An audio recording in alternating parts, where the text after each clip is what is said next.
ಹರಿ ಓಂ.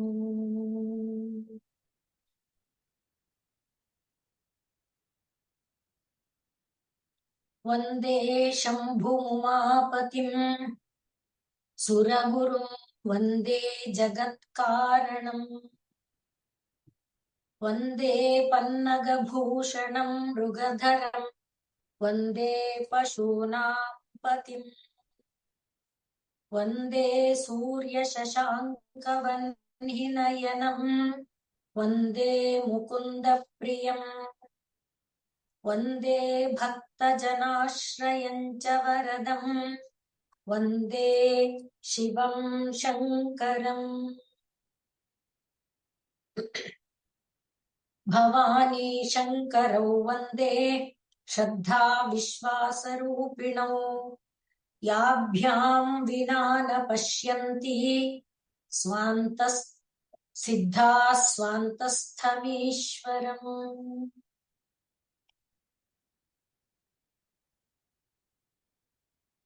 ಕಲಾಭ್ಯಾಂ ಚೂಡಾಲಂಕೃತ ಶಶಿಕಲಾಭ್ಯಾಂ ನಿಜತಪಃ ಫಲಾಭ್ಯಾಂ ಭಕ್ತೇಷು ಪ್ರಕಟಿತ ಫಲಾಭ್ಯಾಂ ಭವತು ಮೇ ಶಿವಾಭ್ಯಾಂ ಅಸ್ತೋಕ ತ್ರಿಭುವನ ಶಿವಾಭ್ಯಾಂ ಹೃದಿ ಪುನರ್ಭವಾಭ್ಯಾಂ ಆನಂದ ಸ್ಫುರದನುಭವಾಭ್ಯಾಂ ನತಿರಿಯಂ.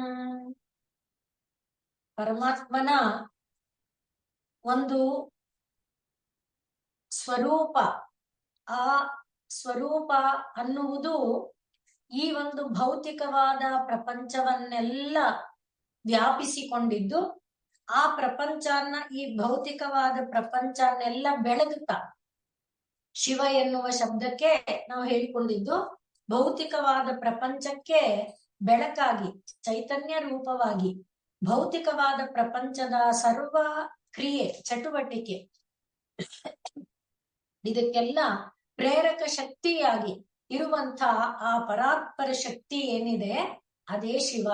ಅಂದ್ರೆ ತ್ವಮೇವ ಮಾತಾ ಚ ಪಿತಾ ತ್ವಮೇವ ತ್ವಮೇವ ಬಂಧುಶ್ಚ ಸಖಾ ತ್ವಮೇವ ಎಂಬುದಾಗಿ ಯಾವ ಒಂದು ಪರಾತ್ಪರ ವಸ್ತುವನ್ನ ಸರ್ವಮಯವಾಗಿ ನಾವು ಆಶ್ರಯಿಸ್ಕೋಬೇಕೋ, ಸರ್ವಮಯವಾಗಿ ಭಾವಿಸಿಕೊಳ್ಳಬೇಕೋ, ಪ್ರಪಂಚದಲ್ಲಿ ಜೀವಿಗಳು ಏನೇನನ್ನ ಹಂಬಲಿಸ್ತಾರೋ, ಏನೇನು ಬೇಕು ಅಂತ ಭಾವಿಸ್ತಾರೋ, ಯಾವುದಕ್ಕೆ ಅಂಟುಕೊಳ್ತಾರೋ, ಆ ಅಂಟಿಕೊಳ್ಳುವುದು ನಮಗೇನ್ ಮಾಡುತ್ತೆ, ಮತ್ತೆ ಮತ್ತೆ ಶರೀರವನ್ನ ಪಡೆಯೋ ಹಾಗೆ ಮಾಡುತ್ತೆ. ಆದ್ರೆ ಪರಾತ್ಪರ ವಸ್ತು, ಪರಮ ವಸ್ತುವನ್ನ ಅಂದ್ರೆ ಈಗ ನಾವು ಹೇಳಿದಂತೆ ಏನೇನನ್ನ ಬಯಸ್ತೇವೋ, ಏನೇನನ್ನ ಆಶ್ರಯಿಸ್ಕೊಳ್ತೇವೋ, ಏನೇನನ್ನ ಸುಖ ಅಂತ ನಂಬ್ತೇವೋ ಆ ಎಲ್ಲವೂ ಕೂಡ ಪರಾತ್ಪರ ವಸ್ತುನೇ ಅನ್ನುವ ಒಂದು ತತ್ವವನ್ನ ನಾವು ಹೋದ ಇದರಲ್ಲಿ ನೋಡ್ಕೊಂಡಿದ್ವಿ. ಅಂದ್ರೆ ಶಿವ ಅಂದ್ರೆ ಏನಪ್ಪಾ, ಲೋಕದಲ್ಲಿ ಜೀವಿಗಳು ಬಯಸುವಂತ ಸುಖವನ್ನ ಕೊಡುತ್ತೆ ಅಂತ ನಂಬಿರುವಂತ ಎಲ್ಲವೂ ಕೂಡ ಪರಮಾತ್ಮ ಸ್ವರೂಪನೇ. ಯಾರು ಈ ಒಂದು ವಿಶ್ವಾಂಡ ಬ್ರಹ್ಮಾಂಡವನ್ನೆಲ್ಲ ತುಂಬಿಕೊಂಡು ತನ್ನದೇ ಆದ ಬೆಳಕಿನಿಂದ ವಿಶ್ವಾಂಡ ಬ್ರಹ್ಮಾಂಡಗಳ ಅಣುವನ್ನು ಚೈತನ್ಯಮಯವಾಗಿಸಿದ್ದಾನೋ ಅವನೇ ಶಿವ. ಶಿವ ಅಂದ್ರೆ ನಾವು ಯಾರನ್ನ ಶಿವ ಅಂದ ಕೂಡಲೇ ಭಾವಿಸ್ಕೊಳ್ತೇವೆ, ಜಟಾಜೂಟಧಾರಿಯಾಗಿ ತ್ರಿಶೂಲಧಾರಿಯಾಗಿ. ಅವನಲ್ಲ ಅಂದ್ರೆ ಅವನು ಹೌದು, ಆದ್ರೆ ಇಲ್ಲಿ ಯಾವ ಒಂದು ಶಿವತತ್ವವನ್ನ ಪ್ರತಿಯೊಂದು ಜೀವಿಗಳು ಕೂಡ ಭಾವಿಸಿಕೊಳ್ಳಬಹುದು. ಅವರವರ ಹೃದಯದಲ್ಲಿ ಅವರವರಿಗೆ ಯಾವ ದೇವರಲ್ಲಿ ಪ್ರೀತಿ ಇದೆಯೋ ಅದೇ ಶಿವ ಎನ್ನುವ ತತ್ವವನ್ನ ನಾವು ನೋಡ್ಕೊಂಡ್ವಿ. ಮತ್ತೆ ಆನಂದ ಅಂದಾಗ ಲೋಕದಲ್ಲಿ ವಸ್ತುಗಳಿಂದ ಆನಂದ ಇದೆ, ವ್ಯಕ್ತಿಗಳಿಂದ ಆನಂದ ಇದೆ, ಕಾಲದಿಂದ ಆನಂದ ಇದೆ. ಆದರೆ ಈ ವಸ್ತು, ವ್ಯಕ್ತಿ, ಕಾಲ ಇವುಗಳಿಂದ ದೊರಕುವಂತಹ ಆನಂದ, ಹಾಗೆ ಸತ್ವಗುಣಕ್ಕೆ ಆಶ್ರಯವಾಗಿರುವಂತಹ ಆನಂದ, ರಜೋಗುಣವನ್ನ ಆಶ್ರಯಿಸಿಕೊಂಡಿರುವ ಆನಂದ, ತಮೋಗುಣವನ್ನ ಆಶ್ರಯಿಸಿಕೊಂಡಿರುವ ಆನಂದ, ಎಲ್ಲವೂ ಆನಂದನೇ. ಆದರೆ ಈ ಎಲ್ಲ ಆನಂದಗಳು ಸ್ವಲ್ಪ ಕಾಲ ಇದ್ದು ಹೋಗುವಂಥದ್ದು. ಮತ್ತೆ ಈ ಎಲ್ಲ ಆನಂದ ಇಂದ್ರಿಯಗಳ ಕಾಂತಿಯನ್ನ ಹೀರಿ ಬಿಡುವಂಥದ್ದು. ಅದನ್ನ ನಚಿಕೇತನ ಮಾತಿನಲ್ಲಿ ನಾವು ಅವತ್ತು ನೋಡ್ಕೊಂಡಿದ್ವಿ, ಸರ್ವೇಂದ್ರಿಯಾಣ ಜರಯಂತಿ ತೇಜಃ. ಆದ್ರಿಂದ ಸದಾ ಕಾಲ ಇರುತ್ತೋ, ಮತ್ತೆ ಈಗ ಇದ್ದು ನಾಳೆಗೆ ಅಳಿಸಿ ಹೋಗುತ್ತೋ. ಶ್ವೋಭಾವೋ ಮರ್ತ್ಯಸ್ಯ ಅಂತ ನಚಿಕೇತ ಏನ್ ಹೇಳ್ದ, ಎಲ್ಲ ಒಂದು ಸ್ವಲ್ಪ ಕಾಲಕ್ಕೆ ಮಾತ್ರ ಇರುತ್ತೆ, ಮತ್ತೆ ಹೊರಟೋಗ್ಬಿಡುತ್ತೆ ಅನ್ನುವಂತೆ ಅಲ್ಲದ ಆನಂದ ಯಾವುದಪ್ಪ ಅಂದ್ರೆ ಅದು ಪ್ರಪಂಚೋಪಶಮಂ. ಪ್ರಪಂಚವೆಲ್ಲ ಯಾವ ಒಂದರೊಳಗೆ ಲಯಗೊಳ್ಳುತ್ತೋ, ಪ್ರಪಂಚವೆಲ್ಲ ಎಲ್ಲಿ ತಂದೆ ತಾಯಿ ಬಂಧು ಬಳಗ ಆಸ್ತಿ ಅಂತಸ್ತು ಅಧಿಕಾರ ವಿದ್ಯೆ ಎಲ್ಲಾ ರೂಪದಲ್ಲಿ ಯಾರೊಳಗೆ ಇದೆಯೋ ಅಂಥದನ್ನ ಶಿವಾನಂದ ಅಂತ ನಾವು ಭಾವಿಸ್ಕೊಂಡಿದ್ವಿ. ಅಂದ್ರೆ ಪ್ರಪಂಚದಲ್ಲಿ ನಾವು ಬಯಸುವ ಸುಖಗಳೇನಿದೆ ಅದೆಲ್ಲ ಆನಂದನ ಕೊಡುತ್ತೆ, ಆದ್ರೆ ಅದು ಸ್ಥಿರವಾಗಿ ಕೊಡಲ್ಲ. ಈಗ ಕೊಟ್ಟಿದ್ದು ಇನ್ನೊಂದು ಗಂಟೆಗೆ ಹೋಗ್ಬಿಡ್ಬೋದು, ಅಥವಾ ಒಂದು ದಿವಸ 2 ದಿವಸ ವಾರಗಳಲ್ಲಿ ಹೋಗ್ಬಿಡ್ಬೋದು. ಆದ್ರೆ ಪರಾತ್ಪರ ವಸ್ತುವನ್ನ ನಾವು ಆಶ್ರಯಿಸಿದಾಗ, ಪರಮಾತ್ಮನನ್ನ ಹಿಡ್ಕೊಂಡಾಗ ಉಂಟಾಗುವ ಆನಂದ ಇದೆಯಲ್ಲ, ಅದು ಮಾತ್ರ ಅಳಿಸಿ ಹೋಗದ, ಅಚ್ಚಳಿಯದ, ಅಂದ್ರೆ ಸ್ಥಿರವಾದ ಧ್ರುವವಾದ ಆನಂದ. ಅದನ್ನ ಶಿವಾನಂದ ಅಂತ ನಾವು ತಿಳ್ಕೊಂಡ್ವಿ. ಆದ್ರಿಂದ ಇದನ್ನ ನಮ್ಗೆ ಹಿಡ್ಕೊಳ್ಳೋದು ಕಷ್ಟ ಮೊದಲಿಗೆ, ಇದರಲ್ಲಿ ಆನಂದ ಪಡ್ಕೊಳ್ಳೋದು ಕಷ್ಟ ಮೊದಲಿಗೆ. ಇದನ್ನ ತಿಂದ ತಕ್ಷಣ ರುಚಿ ಬರುತ್ತೆ, ಅದ್ ಬಿಟ್ಬಿಟ್ಟು ಯಾವ್ದನ್ನೋ ಅನ್ನೋ ಹಾಗೆ ಅನ್ಸುತ್ತೆ. ಆದ್ರೆ ನಿಜವಾಗಿ ಆಸ್ವಾದನೀಯವ ಇದರಲ್ಲಿ ಒಂದು ಆಸ್ವಾದನೆ ಬಂದು ಬಿಟ್ಟ ಮೇಲೆ ಬೇರೆದರದು ಅರುಚಿ ನಮ್ಗೆ ಗೊತ್ತಾಗುತ್ತೆ, ಅಥವಾ ಇದರಷ್ಟು ಅದು ರುಚಿ ಎಲ್ಲ ಅನ್ನೋದಂತೂ ಗೊತ್ತಾಗುತ್ತೆ. ಹಾಗೆ ಇರುವಂತ ಶಿವಾನಂದ ಅನ್ನುವುದು ಒಂದು ಸರಿ ಅನುಭವಿಸಿ ಬಿಟ್ಟು ಬಿಡು ಅಂತದಲ್ಲ. ಶ್ರೀರಾಮಕೃಷ್ಣರು ಕೊಡುವ ಉದಾಹರಣೆಯಂತೆ ಒಂದು ಸಲಿ 4 ಗಂಟೆಗೆ ನವಿಲಿಗೆ ಅಫೀಮ್ ಕೊಟ್ರೆ ಅದು ಬರ್ತಾ ಸರಿ ಟೈಮ್ಗೆ ಆ ರೀತಿ ಆನಂದದ ಬುಗ್ಗೆ ಬೇಕು ನನಗೆ ಬೇಕು ನನಗೆ ಬೇಕು ನನಗೆ ಅನ್ನುವ ಒಂದು ಹಂಬಲವನ್ನ ಉಂಟು ಮಾಡುವಂಥದ್ದು. ಇಷ್ಟನ್ನ ನಾವು ಸಂಗ್ರಹವಾಗಿ ನೆನಪು ಮಾಡಿಕೊಂಡು ಈಗ ಮೊದಲನೆಯ ಶ್ಲೋಕ, ಇದನ್ನ ಮಂತ್ರವಾಗಿ ಕೂಡ ಭಾವಿಸಿಕೊಳ್ಳಬೇಕು ಅಂತ ಹೇಳ್ತಾರೆ. ಇದನ್ನ ಪ್ರತಿದಿನವೂ ಕೂಡ ಪಾರಾಯಣ ಮಾಡುವುದರಿಂದ ಪರಾತ್ಪರ ವಸ್ತುವಿನ ಒಂದು ಸಾನ್ನಿಧ್ಯ ನಮಗೆ ಸುಲಭವಾಗಿ ದೊರಕುತ್ತೆ, ಪರಾತ್ಪರ ವಸ್ತು ಭಕ್ತ ಸುಲಭ ಅನ್ನುವುದು ಸಿದ್ಧ ಆಗುತ್ತೆ ಇತ್ಯಾದಿಯಾಗಿ ಹೇಳ್ತಾರೆ. ಇಲ್ಲಿ ಆರಂಭದಲ್ಲಿ ಕಲಾಭ್ಯಾಮ್ ಎಂಬುದಾಗಿ ಏನಿದೆ ಅದೇ ಪಂಚದಶಿ ಮಂತ್ರವಾದ ಒಂದು ಸಾರ. ಹಾಗೆ ಇದು ಶ್ರೀ ಸೂಕ್ತ, ಇದು ಶ್ರೀಚಕ್ರ ಹಾಗೂ ಪರಮಾತ್ಮನ ಒಂದು ಸಂಬಂಧವನ್ನ ಕೂಡ ತಿಳಿಸುವಂಥದ್ದು ಎನ್ನುವುದಾಗಿ ಇದಕ್ಕೆ ಯಾಕೆ ಮಂತ್ರತ್ವ ಅನ್ನೋದನ್ನ ಹೇಳ್ಕೊಂಡಿದ್ದಷ್ಟೇ. ಈಗ ನಾವು ಈ ಶ್ಲೋಕವನ್ನ ಇನ್ನೊಂದು ಸಲ ಹೇಳಿಕೊಂಡು ಅರ್ಥವನ್ನ ನೋಡೋಣ. ಶ್ಲೋಕ ನಾನು ಹೇಳುವಾಗ ನೀವು ರಿಪೀಟ್ ಮಾಡ್ಕೊಳ್ಬಹುದು. ಕಲಾಭ್ಯಾಂ ಚೂಡಾಲಂಕೃತ ಶಶಿಕಲಾಭ್ಯಾಂ ನಿಜ ತಪಃ ಫಲಾಭ್ಯಾಂ ಭಕ್ತೇಷು ಪ್ರಕಟಿತ ಫಲಾಭ್ಯಾಂ ಭಕ್ತೇಷು ಪ್ರಕಟಿತ ಫಲಾಭ್ಯಾಂ ಭವತು ಮೇ ಶಿವಾಭ್ಯಾಂ ಅಸ್ತೋಕ ತ್ರಿಭುವನ ಶಿವಾಭ್ಯಾಂ ಹೃದಿ ಪುನರ್ಭವಾಭ್ಯಾಂ ಆನಂದ ಸ್ಫುರದನುಭವಾಭ್ಯಾಂ ನತಿರಿಯಂ.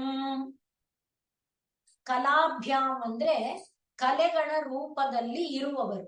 ಇಲ್ಲಿ ದ್ವಿವಚನ ಇದೆ ಭ್ಯಾಂ ಎಂಬುದಾಗಿ. ಪ್ರಥಮ ವಿಭಕ್ತಿಯಲ್ಲಿ ನಮಃ ಅಥವಾ ನತಿ ಅಂತ ಬಂದ್ರೆ ಚತುರ್ಥಿ ವಿಭಕ್ತಿ ಬರ್ಬೇಕು. ಅದಕ್ಕೋಸ್ಕರ ಏನ್ ಮಾಡ್ಬೇಕು, ಶಿವಾಯ ನಮಃ ಅಂತಿದೆ ಅಲ್ವಾ, ರಾಮಾಯ ನಮಃ ಕೇಶವಾಯ ನಮಃ. ಹಾಗೆ ಆ ಶಿವಾಯ ಎನ್ನುವುದು ಒಂದಾಗಿರುತ್ತೆ. ಇಲ್ಲಿ ಇಬ್ಬರನ್ನ, ತಂದೆ ಮತ್ತು ತಾಯಿಯನ್ನ ಅಭಿನ್ನವಾಗಿ ಭಾವಿಸ್ಕೊಳ್ತಾ ಅವರನ್ನ ಮೊದಲನೆಯದಾಗಿ ನಮಸ್ಕಾರ ಮಾಡ್ತಾ ಇದ್ದಾರೆ. ಆದ್ರಿಂದ ಕಲಾಭ್ಯಾಂ ಎಂಬುದಾಗಿ 2 ಶಬ್ದವನ್ನ ಅಂದ್ರೆ 2 ದ್ವಿವಚನವನ್ನ ಹೇಳ್ತಾ ಇದ್ದಾರೆ. ಕಲಾರೂಪದಲ್ಲಿ ಇದ್ದಾರೆ. ಕಲಾಭ್ಯಾಂ ಅಂದ್ರೆ ಕಲೆಗಳ ರೂಪದಲ್ಲಿ ಇದ್ದಾರೆ. ಮತ್ತೇನಾಗಿದ್ದಾರೆ, ಚೂಡಾಲಂಕೃತ ಶಶಿಕಲಾಭ್ಯಾಂ. ಚೂಡ ಅಂದ್ರೆ ತಲೆ, ತಲೆಯ ಮೇಲಿನ ಭಾಗ, ಅಲ್ಲಿ ಅಲಂಕಾರ ಮಾಡ್ಕೊಂಡಿದ್ದಾರೆ. ಯಾವುದರಿಂದ? ಶಶಿಕಲಾಭ್ಯಾಂ. ಶಿವನೂ ಕೂಡ ಚಂದ್ರಕಲೆಯಿಂದ ಅಲಂಕಾರ ಮಾಡ್ಕೊಂಡಿದ್ದಾನೆ. ಅಮ್ಮ ಕೂಡ ನಾವು ತಾಯಿಯ ಧ್ಯಾನ ಶ್ಲೋಕಗಳಲ್ಲೆಲ್ಲ ನೋಡ್ತೇವೆ. ದುರ್ಗಾ ಸಪ್ತಶತಿಯಲ್ಲಿ ಎಷ್ಟು 13 ಅಧ್ಯಾಯದಲ್ಲಿ ಧ್ಯಾನ ಶ್ಲೋಕದಲ್ಲೂ ಕೂಡ ಚಂದ್ರ ಇರುವ ಆ ತಾಯಿಯ ಚಿತ್ರವನ್ನೇ ನಾವು ನೋಡ್ತೇವೆ. ಹಾಗಾಗಿ ಚೂಡಾಲಂಕೃತ ಶಶಿಕಲಾಭ್ಯಾಂ, ತಲೆಯ ಮೇಲೆ ಇಬ್ಬರೂ ಕೂಡ ಚಂದ್ರನ ಕಲೆಯನ್ನ ಅಲಂಕಾರವಾಗಿ ಇಟ್ಕೊಂಡಿದ್ದಾರೆ, ಅಂದ್ರೆ ಆಭರಣವಾಗಿ ಹೊಂದಿದ್ದಾರೆ. ಹೇಳುವಾಗ ಮನಸ್ಸೊಳಗೆ ಆ ಚಿತ್ರನ ತಂದುಕೊಳ್ಳಕ್ಕೆ ಪ್ರಯತ್ನ ಮಾಡಿ. ಕಣ್ಮುಂದೆ ಫೋಟೋ ಇರಲ್ವಲ್ಲ, ಕಣ್ಮುಂದೆ ಚಿತ್ರ ಮಾಡ್ಕೊಳ್ಳಿ. ಇಬ್ಬರೂ ಕೂಡ ಕಲಾರೂಪಿಗಳಾಗಿದ್ದಾರೆ. ಇದನ್ನ ಚಿತ್ರ ಮಾಡ್ಕೊಳಕ್ ಆಗಲ್ಲ, ಮುಂದಕ್ಕೆ ಅರ್ಥ ವಿವರಣೆ ಬಂದಾಗ ಗೊತ್ತಾಗ್ಬಹುದು. ಈಗ ಚೂಡಾಲಂಕೃತ ಶಶಿಕಲಾಭ್ಯಾಂ, ಚೂಡ ತಲೆಯ ಮೇಲೆ ಅಲಂಕರಿಸಿಕೊಂಡಿರುವಂತ ಶಶಿಕಲಾಭ್ಯಾಂ, ಚಂದ್ರನ, ಶಶಿ ಅಂದ್ರೆ ಚಂದ್ರ, ಚಂದ್ರನ ಕಲೆಯ ಅನ್ನ ಇಟ್ಕೊಂಡಿದ್ದಾರೆ. ಇನ್ನು ನಿಜ ತಪಃಫಲಾಭ್ಯಾಂ, ಇಬ್ಬರೂ ಕೂಡ ತಮ್ಮ ತಪಸ್ಸಿನ ಫಲವಾಗಿದ್ದಾರೆ. ಅಂದ್ರೆ ಪಾರ್ವತಿಯು ತಾನು ಮಾಡಿದ ತಪಸ್ಸಿನ ಫಲವಾಗಿ ಶಿವನನ್ನ ಪಡ್ಕೊಂಡಿದ್ದಾಳೆ, ಶಿವನು ತಾನು ಮಾಡಿದ ತಪಸ್ಸಿನ ಫಲವಾಗಿ ಪಾರ್ವತಿಯನ್ನ ಪಡ್ಕೊಂಡಿದ್ದಾನೆ. ನಿಜ ಅಂದ್ರೆ ತನ್ನ ಸ್ವಂತ ತಪಸ್ಸಿನ ಫಲವಾಗಿ ಇಬ್ಬರೂ ಪರಸ್ಪರ ಇದ್ದಾರೆ. ನಿಜ ತಪಃ ಫಲಾಭ್ಯಾಂ. ಈ ವಿಸರ್ಗದ ಮುಂದೆ ಪ ಮತ್ತು ಫ ಬಂದಾಗ ತಪಃ ಅಂತ ಪೂರ್ಣ ಉಚ್ಚಾರ ಮಾಡಿದೆ, ತಪಃ ಅಂತ ಉಫ್ ಅಂತ ಇದು ಊದುವಂತೆ, ಇದಕ್ಕೆ ಉಪಧ್ಮಾನೀಯ ಅಂತ ಹೆಸರು. ಹಾಗೆ ಉಚ್ಚಾರ ಮಾಡಬೇಕು, ಬರ್ದೇ ಇದ್ರೆ ತೊಂದರೆ ಇಲ್ಲ. ನಿಜ ತಪಃ ಫಲಾಭ್ಯಾಂ ಅಂತಾನು ಹೇಳ್ಬೋದು. ನಿಜ ತಪಃ ಫಲಾಭ್ಯಾಂ. ಆಮೇಲೆ ಇನ್ ಹೇಗಿದ್ದಾರವರು? ಭಕ್ತೇಶು, ಭಕ್ತರಲ್ಲಿ ಪ್ರಕಟಿತ ಫಲಾಭ್ಯಾಂ. ಭಕ್ತರು ಯಾವ ರೀತಿ ಪ್ರಾರ್ಥನೆ ಮಾಡ್ತಾರೆ, ಯಾವ ಕಾರಣಕ್ಕೆ ಪ್ರಾರ್ಥನೆ ಮಾಡ್ತಾರೆ, ಏನೇನು ಬೇಕು ಅಂತ ಕೇಳ್ತಾರೆ, ಆ ರೂಪದಲ್ಲಿ ಪ್ರಕಟಿತ ತಮ್ಮ ಒಂದು ಕೃಪೆಯನ್ನ ಅವರ ಮೇಲೆ ತೋರಿಸಿದ್ದಾರೆ. ಅವರು ಭಕ್ತರು ಯಾವ ಒಂದು ಫಲದ ಅಪೇಕ್ಷೆಯಿಂದ ಪೂಜೆ ಮಾಡಿದ್ದಾರೆ, ಯಾವ ರೂಪದಲ್ಲಿ ಪರಮಾತ್ಮ ಬೇಕು ಅಂತ ಅಪೇಕ್ಷಿಸ್ತಾರೆ, ಆ ರೂಪದಲ್ಲಿ ಪ್ರಕಟಿತ ಫಲಾಭ್ಯಾಂ ತಾವು ಪ್ರಕಟಗೊಂಡಿದ್ದಾರೆ. ಭಕ್ತರು ಬಯಸಿದ ಫಲವನ್ನ ಕೊಡುವವರಾಗಿದ್ದಾರೆ. ಭಕ್ತರು ಬಯಸಿದ ರೂಪವನ್ನ, ಅಂದ್ರೆ ಯಾವ ರೂಪದಲ್ಲಿ ಪರಮಾತ್ಮನನ್ನ ನೋಡ್ಬೇಕು ಅನ್ಕೋತಾರೋ ಹಾಗೆ. ನಾವು ಇದಕ್ಕೆ ದೃಷ್ಟಾಂತ ಕೃಷ್ಣ 16,000 ಜನ ಆ ನರಕಾಸುರನ ಮನೆಯಲ್ಲಿ ರಾಜಕುಮಾರಿಯರನ್ನ ಸೆರೆಯಿಂದ ಬಿಡಿಸಿದಾಗ ಅವರೆಲ್ಲರೂ ಏನ್ ಹೇಳಿದ್ರು? ನಿಮ್ ಮನೆಗ್ ಹೋಗಿಮ್ಮ ಅಂದ್ರೆ, ಇಲ್ಲ ಕೃಷ್ಣ, ನಾವು ಸೆರೆಯಲ್ಲಿರುವ ಪ್ರತಿ ಕ್ಷಣದಲ್ಲಿ ನಿನ್ನನ್ನೇ ನಿನ್ನ ಲೀಲೆಯನ್ನೇ, ನಿನ್ನ ಚರಿತೆಯನ್ನೇ ಸ್ಮರಿಸ್ಕೊಂಡಿದ್ದೇವೆ. ಗೋಪಿಯರದು ಎಂಥ ಭಾಗ್ಯವಪ್ಪ ಅಂತ ಭಾವಿಸಿದ್ದೇವೆ. ನಮಗೂ ಆ ಭಾಗ್ಯವನ್ನ ಕೊಡು. ನಾವು ನಿನ್ನನ್ನ ಅಗಲಿ ಹೋಗೋದಿಲ್ಲ, ನಿನ್ನಲ್ಲೇ ನಾವು ಇರ್ತೇವೆ ಅಂದಾಗ ಕೃಷ್ಣ ಒಪ್ಪಿಕೊಂಡ, ಒತ್ತಾಯದಿಂದ ಒಪ್ಪಿಕೊಂಡ ಮೇಲೆ ಯಾರು 16,000 ಜನರಲ್ಲಿ ಯಾರು ಕೃಷ್ಣ ತನಗೆ ಯಾವ ರೂಪದಲ್ಲಿ ಇರ್ಬೇಕು ಅಂತ ಭಾವಿಸ್ಕೊಂಡ್ರೋ ಆ ರೂಪದಲ್ಲೇ ಅವನು ಅವರಿಗೆ ಪಕ್ಕ ನಿಂತ್ಕೊಂಡಂತೆ. ಯಾರ್ಯಾರು ಯಾವ ರೂಪದಲ್ಲಿ ಭಾವಿಸಿಕೊಂಡ್ರೋ ಆ ರೂಪದಲ್ಲೇ ಪಕ್ಕ ನಿಂತ ಅಂತ ಅಲ್ಲಿ ವರ್ಣನೆ ಬರುತ್ತೆ. ಹಾಗೆ ಪರಮಾತ್ಮ ಅವನು ನಿಜ ಭಕ್ತೇಶು ಪ್ರಕಟಿತ ಫಲಾಭ್ಯಾಂ. ಭಕ್ತರು ಪರಮಾತ್ಮನನ್ನ ನಾನು ಈ ರೂಪದಲ್ಲಿ ನೋಡಕ್ ಇಷ್ಟಪಡ್ತೇನೆ ಅಂತ ಏನು ಮನಸ್ಸಲ್ಲಿ ಅನ್ಕೊಳ್ತಾರೆ, ಆ ರೂಪದಲ್ಲಿ ಅವರಿಗೆ ಕಾಣಿಸಿಕೊಂಡು ಫಲ ಕೊಟ್ಟಿದ್ದಾರೆ. ಇನ್ನು ಶಿವಾಭ್ಯಾಂ, ಇವರು ಯಾರು? ಕಲಾಭ್ಯಾಂ ಅನ್ನೋರು, ಚೂಡಾಲಂಕೃತ ಶಶಿಕಲಾಭ್ಯಾಂ ಅನ್ನೋರು ಯಾರಪ್ಪ ಅಂದ್ರೆ ಶಿವಾಭ್ಯಾಂ. ಇವರು ಇಬ್ಬರ ಹೆಸರು ಕೂಡ ಒಂದೇ, ಒಬ್ಬ ಶಿವ, ಒಬ್ಳು ಶಿವೆ. ಶಿವೆ, ಆದ್ರಿಂದ ಶಿವಾಭ್ಯಾಂ ಅಂತ ಹೇಳ್ತಾ ಇದ್ದಾರೆ. ಮತ್ತೆ ಇವರು ಅಸ್ತೋಕ ತ್ರಿಭುವನ ಶಿವಾಭ್ಯಾಂ. ಸ್ತೋಕ ಅಂದ್ರೆ ಸ್ವಲ್ಪ, ಅಸ್ತೋಕ ಅಂದ್ರೆ ತುಂಬಾ, ಅಂದ್ರೆ ಸ್ವಲ್ಪವಲ್ಲದ ಅಂದ್ರೆ ಎಷ್ಟು ದೊಡ್ಡ ಪ್ರಮಾಣ. ಅಸ್ತೋಕ ತ್ರಿಭುವನ, 3 ಲೋಕಕ್ಕೆ ಶಿವಾಭ್ಯಾಂ ಮಂಗಳವನ್ನ ಉಂಟು ಮಾಡ್ತಾರೆ. ಶಿವ ಅಂದಾಗ ನಾವು ನೋಡ್ಕೊಂಡಿದ್ವಿ. ಕಲ್ಯಾಣ, ಶುಭ, ಮೋಕ್ಷ, ಆನಂದ, ಈ ಎಲ್ಲ ಅರ್ಥವೂ ಕೂಡ ಶಿವ ಎಂಬ ಶಬ್ದಕ್ಕೆ ಇದೆ ಅಂತ. ಆದ್ರಿಂದ ಆ ಮೂರೂ ಲೋಕಗಳಿಗೆ ಮಂಗಳವನ್ನ ಉಂಟು ಮಾಡುವ, ಮೂರೂ ಲೋಕದಲ್ಲಿ ಲೋಕ ಬಾಧೆಯಿಂದ ತಲ್ಲಣಗೊಂಡಿರುವ ಜೀವ ಬಾಧೆಯಿಂದ ಅವರನ್ನು ಬಿಡುಗಡೆ ಮಾಡುವ, ಹಾಗೆ ಮೂರೂ ಲೋಕದ ಜೀವಿಗಳ ಕಷ್ಟವನ್ನು ಪರಿಹರಿಸುವ, ಈ ಎಲ್ಲ ಶಿವಾಭ್ಯಾಂ ಅನ್ನುವ ಶಬ್ದದಲ್ಲಿ ನೋಡೋದು. ಎಂಥ ಶಿವಾಭ್ಯಾಂ? ಅಸ್ತೋಕ ತ್ರಿಭುವನ ಶಿವಾಭ್ಯಾಂ. ಶಿವ ಮತ್ತು ಶಿವೆ ಇವರಿಬ್ಬರೂ ಕೂಡ ಮೂರೂ ಲೋಕಕ್ಕೆ ತುಂಬಾ ಮಂಗಳವನ್ನ ಉಂಟು ಮಾಡ್ತಾರೆ, ತುಂಬಾ ತಮ್ಮ ಒಂದು ಕೃಪೆಯನ್ನ ತುಂಬಾ ಹರಿಸ್ತಾರೆ. ಹಾಗೆ ಇರುವಂಥವರು ಮತ್ತೆ ಅವರು ಎಲ್ಲಿದ್ದಾರೆ?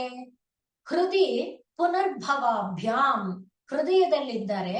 ಮತ್ತೆ ಒಂದು ಕ್ಷಣ ಮಾತ್ರ ಮಿಂಚಿ ಹೋಗೋರಲ್ಲ. ಪುನರ್ಭವಾಭ್ಯಾಂ ಅಂದ್ರೆ ಸದಾಕಾಲ ಇರುವಂಥವರು. ಒಂದು ಬಡಿತ, ಹೃದಯದ ಒಂದು ಬಡಿತ ಪರಮಾತ್ಮ ಕಂಡ, ಅಲ್ಲಿ ಹೊರಟೋದ್ರ ಇಲ್ಲ, ಮತ್ತೊಂದು ಬಡಿತ ಕಂಡ, ಮತ್ತೊಂದು ಬಡಿತ ಕಂಡ, ಹಾಗೆ ಪುನರ್ಭವಾಭ್ಯಾಂ, ಹೃದಯದಲ್ಲಿ ಮತ್ತೆ ಮತ್ತೆ ಕಾಣಿಸಿಕೊಳ್ಳುವ, ಮತ್ತೆ ಮತ್ತೆ ಅನುಭವಕ್ಕೆ ವೇದ್ಯರಾಗುವ, ಅನುಭವಕ್ಕೆ ಗೋಚರರಾಗುವ. ಯಾವ ರೂಪದಲ್ಲಿ ಗೋಚರ ಆಗ್ತಾರೆ?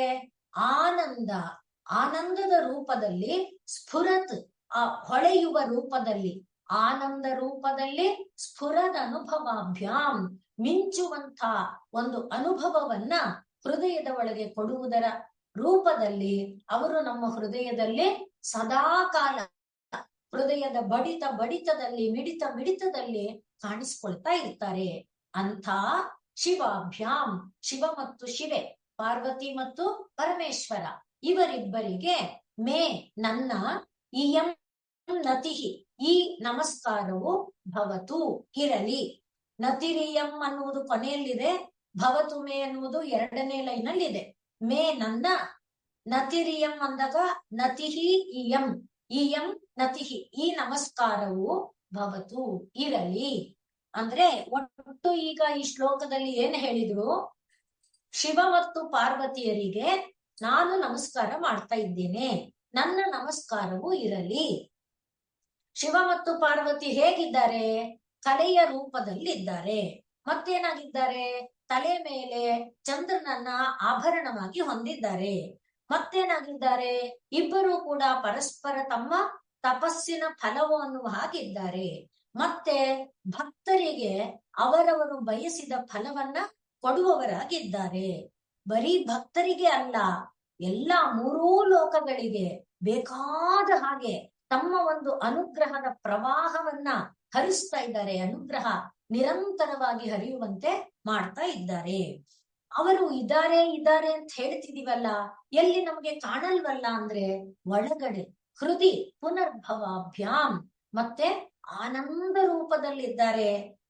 ಅವರು ಆನಂದ ಘನರಾಗಿದ್ದಾರೆ. ಆನಂದ ಇದ್ದು ನಮ್ಮೊಳಗೆ ಚೈತನ್ಯ ತುಂಬಿ ಬರುವಂತೆ ಇದ್ದಾರೆ. ಅಂಥ ಶಿವ ಪಾರ್ವತಿಯರಿಗೆ ನಮಸ್ಕಾರ. ಇದು ಈ ಒಂದು ಶ್ಲೋಕದಲ್ಲಿ ನಾವು ನೋಡುವಂತ ಅರ್ಥ. ಇಲ್ಲಿ ಕಲಾಭ್ಯಾಂ ಅನ್ನುವ ಶಬ್ದದೊಳಗೆ ತುಂಬಾ ಅರ್ಥವನ್ನ ತುಂಬಿಟ್ಟಿದ್ದಾರೆ. ಕಲಾ ಅಂತ ಹೇಳಿದ್ರೆ, ಕಲಾ ಅಂದ್ರೆ ಒಂದು ಆರ್ಟ್ ಅಂತ, ಅಂದ್ರೆ ಒಂದು ಪಾರ್ಟ್ ಅಂತ.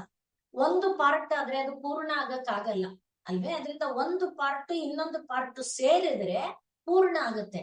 ಆದ್ರಿಂದ ಕಲಾಭ್ಯಾಂ, ಬರೀ ಶಿವ ಆಗ್ಲಿ ಬರೀ ಪಾರ್ವತಿ ಆಗ್ಲಿ ಏನು ಮಾಡಕ್ಕಾಗಲ್ಲ.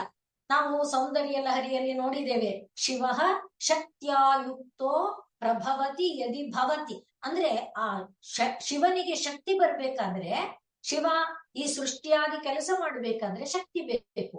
ಆದ್ರಿಂದ ಒಂದೇ ಒಂದು ಪಾರ್ಟ್ ಇಂದ ಏನು ಮಾಡಕ್ಕಾಗಲ್ಲ. ಆದ್ರಿಂದ ಇಲ್ಲಿ ಕಲಾಭ್ಯಾಂ ಅಂದಾಗ ಎರಡು ಭಾಗಗಳು, ಎರಡು ಅರ್ಧಗಳು ಇವರಿಬ್ರು ಕೂಡ. ಆದ್ರಿಂದ ಇಬ್ಬರು ಸೇರಿದಾಗ ಅದು ಪೂರ್ಣ ಆಗತ್ತೆ, ಕಲಾಭ್ಯಾಂ. ಮತ್ತೆ ಕಲಾ ಅಂದ್ರೆ ಕಾಯಿಂದ ಲಾವರೆಗೆ ಇರುವಂತಹ ಎಲ್ಲ ಅಕ್ಷರಗಳು. ಬರೀ ವ್ಯಂಜನಗಳಿಗೆ ಏನೂ ಪ್ರಯೋಜನ ಇಲ್ಲ, ವ್ಯಂಜನಗಳಿಗೆ ಸ್ವರ ಸೇರ್ಬೇಕು.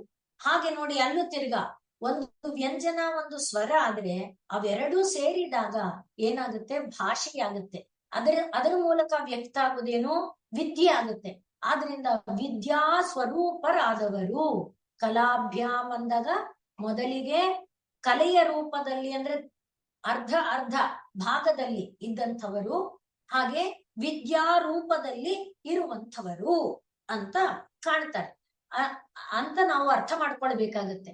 ಮತ್ತೆ ಕಲೆಗಳು 64 ಕಲೆಗಳಿದೆ. ಆದ್ರಿಂದ ಕಲಾಭ್ಯಾಮ್ ಅಂದಾಗ ಕೆಲವು ಪುರುಷ ಕಲೆಗಳು, ಕೆಲವು ಸ್ತ್ರೀ ಕಲೆಗಳು. ಆದ್ರಿಂದ ಈ ಎರಡೂ ಕಲೆಯಲ್ಲಿ ಮತ್ತೆ ನಾವು ಇದರಲ್ಲಿ ನೋಡುವಾಗ ಪ್ರಪಂಚ ಸೃಷ್ಟ್ಯುನ್ಮುಖ ಲಾಸ್ಯಕಾಯೈ, ಪ್ರಪಂಚ ಸಂಹಾರಕ ತಾಂಡವಾಯ, ಎರಡೂ ನೃತ್ಯನೇ. ಇವಳು ಲಾಸ್ಯ ನೃತ್ಯವನ್ನ ಯಾಕೆ ಮಾಡ್ತಾಳೆ, ಸೃಷ್ಟ್ಯುನ್ಮುಖ, ಸೃಷ್ಟಿ ಮಾಡುವುದಕ್ಕೋಸ್ಕರ. ಅವನು ಸಂಹಾರ. ಅಲ್ಲಿಗೆ ನೋಡಿ, ಕಲೆಗಳಲ್ಲಿ ಎರಡಿದೆ, ಎರಡು ಬೇಕ್ತಾನೆ. ಹುಟ್ಟಿದವರೆಲ್ಲ ಹಾಗೆ ಇದ್ಬಿಟ್ರೆ ಒಂದು ಸಲ ಅದೇ ಒಂದು ಯಮಲೋಕದಲ್ಲಿ ಚರ್ಚೆ ಆಗತ್ತಂತೆ. ಕೊನೆಗೆ ಈ ಮರಣ ಅನ್ನೋದನ್ನ ಒಂದು ವಿಧಿಸಿದ ಪರಮಾತ್ಮ ಅಂತ ಪುರಾಣಗಳಲ್ಲಿ ಬರುತ್ತೆ.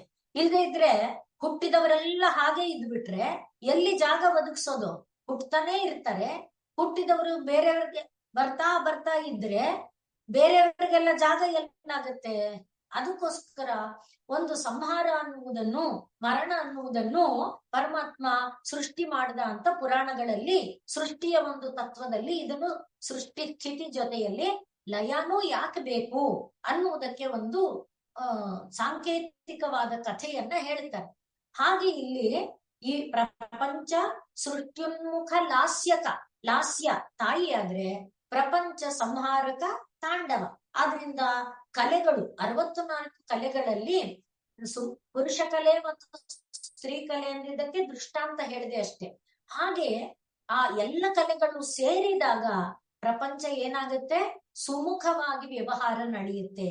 ಪ್ರಪಂಚದಲ್ಲಿ ಸುಖ ಶಾಂತಿ ನೆಮ್ಮದಿಗಳು ಇರುತ್ತೆ.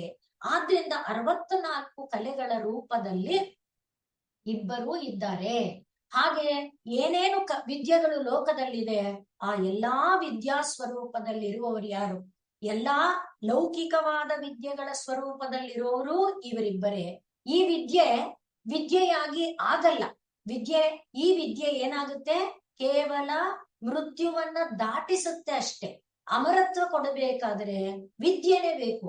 ಆ ಅಮರತ್ವವನ್ನ, ಅಲ್ಲಿಗೇನಾಯ್ತು, ಈ ವಿದ್ಯಾ ಮೃತ ಮರಣವನ್ನ ದಾಟಿಸುವುದಕ್ಕೆ ಬೇಕಾದ್ದು ಒಂದು ವಿದ್ಯೆ ಆದ್ರೆ ಅಮೃತತ್ವವನ್ನ ಕೊಡುವುದು ಮತ್ತೊಂದು.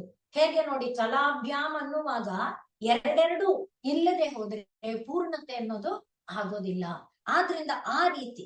ಇನ್ನು ಸರ್ವ ವಿದ್ಯೆ ಅವನೇ ಅಂದಾಗ ಈಶಾನ ಸರ್ವ ವಿದ್ಯಾನಾಂ ಈಶ್ವರ ಸರ್ವ ಭೂತಾನಾಂ, ಇದನ್ನ ನಾವು ನೋಡಿದ್ದೇವೆ. ಆ ರೀತಿಯಲ್ಲಿ ಇವರಿಬ್ಬರೂ ಕೂಡ ಕಲೆಗಳಾಗಿದ್ದರೂ ವಿಶ್ವದ ಉಳಿಯುವಿಕೆಗೆ, ವಿಶ್ವದ ಹುಟ್ಟುವಿಕೆಗೆ, ವಿಶ್ವದ ಬೆಳೆಯುವಿಕೆಗೆ, ವಿಶ್ವದ ಸಮೃದ್ಧಿಗೆ ಇವರು ಪರಸ್ಪರ ಪೂರಕ ಪೋಷಕರಾಗಿ ನಿಂತಿದ್ದಾರೆ. ಇನ್ನು ಕಲಾ ಅಂದಾಗ ಷೋಡಶ ಕಲೋ ವೈ ಪುರುಷ ಅಂತ ಉಪನಿಷತ್ ಹೇಳುತ್ತೆ. ಹಾಗೆ ಆ 16 ಕಲೆಗಳಲ್ಲಿ ಮತ್ತೆ ನಾವು ಪಂಚಭೂತ, ಸೂರ್ಯ ಚಂದ್ರ ಇವುಗಳನ್ನೆಲ್ಲ ನೋಡ್ತೇವಲ್ವಾ. ಆ ಎಲ್ಲ ರೂಪದಲ್ಲಿ ಯಾರಪ್ಪ ಇದ್ದಾರೆ ಅಂದ್ರೆ ಇವರೇ ಇದ್ದಾರೆ. ಹಾಗಾಗಿ ಆತ್ಮ ಚೈತನ್ಯವಾಗಿ ಜೀವಾತ್ಮವಾಗಿ ಒಬ್ಬ ಇದ್ರೆ ಈ ಷೋಡಶ ಕಲೆಗಳ ರೂಪದಲ್ಲಿ ಅಂದ್ರೆ ಪಂಚಭೂತ, ಪಂಚ ತನ್ಮಾತ್ರ, ಪಂಚ ಜ್ಞಾನೇಂದ್ರಿಯ, ಕರ್ಮೇಂದ್ರಿಯ ಅದೊಂದು ಯೂನಿಟ್. ಹಾಗೆ ಇಟ್ಕೊಂಡು ಮನಸ್ಸನ್ನುವುದನ್ನ ಒಂದು ಯೂನಿಟ್ ಆಗಿ, ಚಿತ್ತ, ಬುದ್ಧಿ, ಅಹಂಕಾರ, ಅಂತಃಕರಣ ಅದನ್ನ ಮನಸ್ಸಂತ ಒಂದು ಯೂನಿಟ್ ಆಗಿ ಇಟ್ಕೊಂಡ್ರೆ ಆಗ 16 ಕಲೆಗಳು, ಈ ಶರೀರಾದಿ ರೂಪಗಳಿಗೆ ಬೇಕಾದ 16 ಕಲೆಗಳು, 16ನೇಯವನಾಗಿ ಚೈತನ್ಯ ರೂಪಿಯಾದಂಥ ಅವನು. ಇದು ಕೂಡ ಮತ್ತೆ ನಾವು ಮೊದಲಿಂದ ನೋಡ್ಕೊಂಡು ಬಂದಿರೋದೆ. ಇವರೆಲ್ಲರೂ ಬಂದ್ರು. ಯಾರು ಬಂದ್ರು? ಪಂಚಭೂತಗಳು ಬಂತು. ಪಂಚಭೂತಗಳು ಪಂಚ ತನ್ಮಾತ್ರ ಅಂದ್ರೆ ಶಬ್ದ, ಸ್ಪರ್ಶ, ರೂಪ, ರಸ, ಗಂಧ ಬಂತು. ಹಾಗೆ ಪೃಥ್ವಿ, ಅಪು, ತೇಜೋ, ವಾಯು, ಆಕಾಶ ಬಂತು. ಆಮೇಲೆ ಅವರಿಗೆ ಸಂಬಂಧಪಟ್ಟ ಇಂದ್ರಿಯಗಳು, ಕಣ್ಣು, ಕಿವಿ, ಮೂಗು ಎಲ್ಲ ಬಂತು. ಎಲ್ಲ ಏನಾಯ್ತು, ಹಾಗೆ ಇತ್ತು. ಈಗ ಇದು ಸೃಷ್ಟ್ಯುನ್ಮುಖ ಲಾಸ್ಯ. ಆದರೆ ಅದರ ಒಳಗೆ ಚಟುವಟಿಕೆ ಬರ್ದೇ ಇದ್ರೆ ಆಗ ಪರಮಾತ್ಮ ನೋಡಿದ, ಇದೇನಿದು, ಎಲ್ಲರೂ ಹೀಗೆ ಕೂತಿದಾರಲ್ಲ. ಆಗ ಅವನು ಒಳಗೆ ಆ ಚೈತನ್ಯ ರೂಪನಾಗಿ ಭೂತಗಳ ಒಳಗೆ ಬಂದ, ತನ್ಮಾತ್ರಗಳ ಒಳಗೆ ಬಂದ, ಇಂದ್ರಿಯಗಳ ಒಳಗೆ ಬಂದ. ಆಗ ಎಲ್ಲದರಲ್ಲಿ ಚಟುವಟಿಕೆ ಆರಂಭ ಆಗಿ ಆ ಎಲ್ಲ ಸೇರಿ ಒಂದು ಆಕಾರ ಬಂತು. ಇದನ್ನ ನಾವು ಸೃಷ್ಟಿಯಲ್ಲಿ ನೋಡಿದ್ದೇವೆ. ಆದ್ರಿಂದ ಎರಡೂ ಬೇಕು. ಅಂದ್ರೆ ಬರೀ ಈ ಪಂಚಭೂತ ಪಂಚ ತನ್ಮಾತ್ರಾದಿಗಳಿದ್ರೂ ಆಗಲ್ಲ, ಬರೀ ಚೈತನ್ಯ ಮಾತ್ರ ಇದ್ರೂ ಆಗಲ್ಲ. ಅದನ್ನು ಇಲ್ಲಿ ನಮಗೆ ತೋರಿಸ್ತಾ ಇದ್ದಾರೆ. ಆದ್ರಿಂದಲೇ ಇದು ತುಂಬಾ ಮಹಿಮೆ ಇರುವಂತ ಒಂದು ಶ್ಲೋಕ, ತುಂಬಾ ಮಹಿಮೆ ಇರುವಂತಹ ಮಂತ್ರ ಸದೃಶವಾದ ಶ್ಲೋಕ ಎಂಬುದಾಗಿ, ಕೇವಲ ಕಲಾಭ್ಯಾಮ್ ಎಂಬುದರಲ್ಲೇ ಅಗಾಧವಾದ ತತ್ವಗಳನ್ನೆಲ್ಲ ಇಲ್ಲಿ ತುಂಬಿಟ್ಟಿದ್ದಾರೆ. ಮತ್ತೆ ಒಂದೇ ಇರೋದಾದ್ರೂ ಕೂಡ ಎರಡು ಒಂದೇ ಎರಡಾಗಿ ಕಾಣ್ತಾ ಇದೆ ಅಷ್ಟೇ, ಇರುವುದು ಒಂದೇ. ಹೇಗೆ ಹೇಳಿ, ಈಗ ನಾನಿರೋದು ಒಬ್ಳೆ, ನಾನು ಈ ತರ ಯೋಚನೆ ಮಾಡಿದೆ ಅಂದಾಗ ನನ್ನ ಯೋಚನೆ ಅಂದಾಗ ನನಗಿಂತ ಯೋಚನೆ ಬೇರೆ ಆಯ್ತು ಅಲ್ವಾ, ನನ್ನ ಅಂತ ಶಬ್ದ ಬಂದಾಗ. ಆ ರೀತಿಯಲ್ಲಿ ನಿಜವಾಗಿ ಯೋಚನೆ ಅನ್ನೋದು ಬೇರೆ, ನಾನು ಬೇರೆ ಅಲ್ಲ.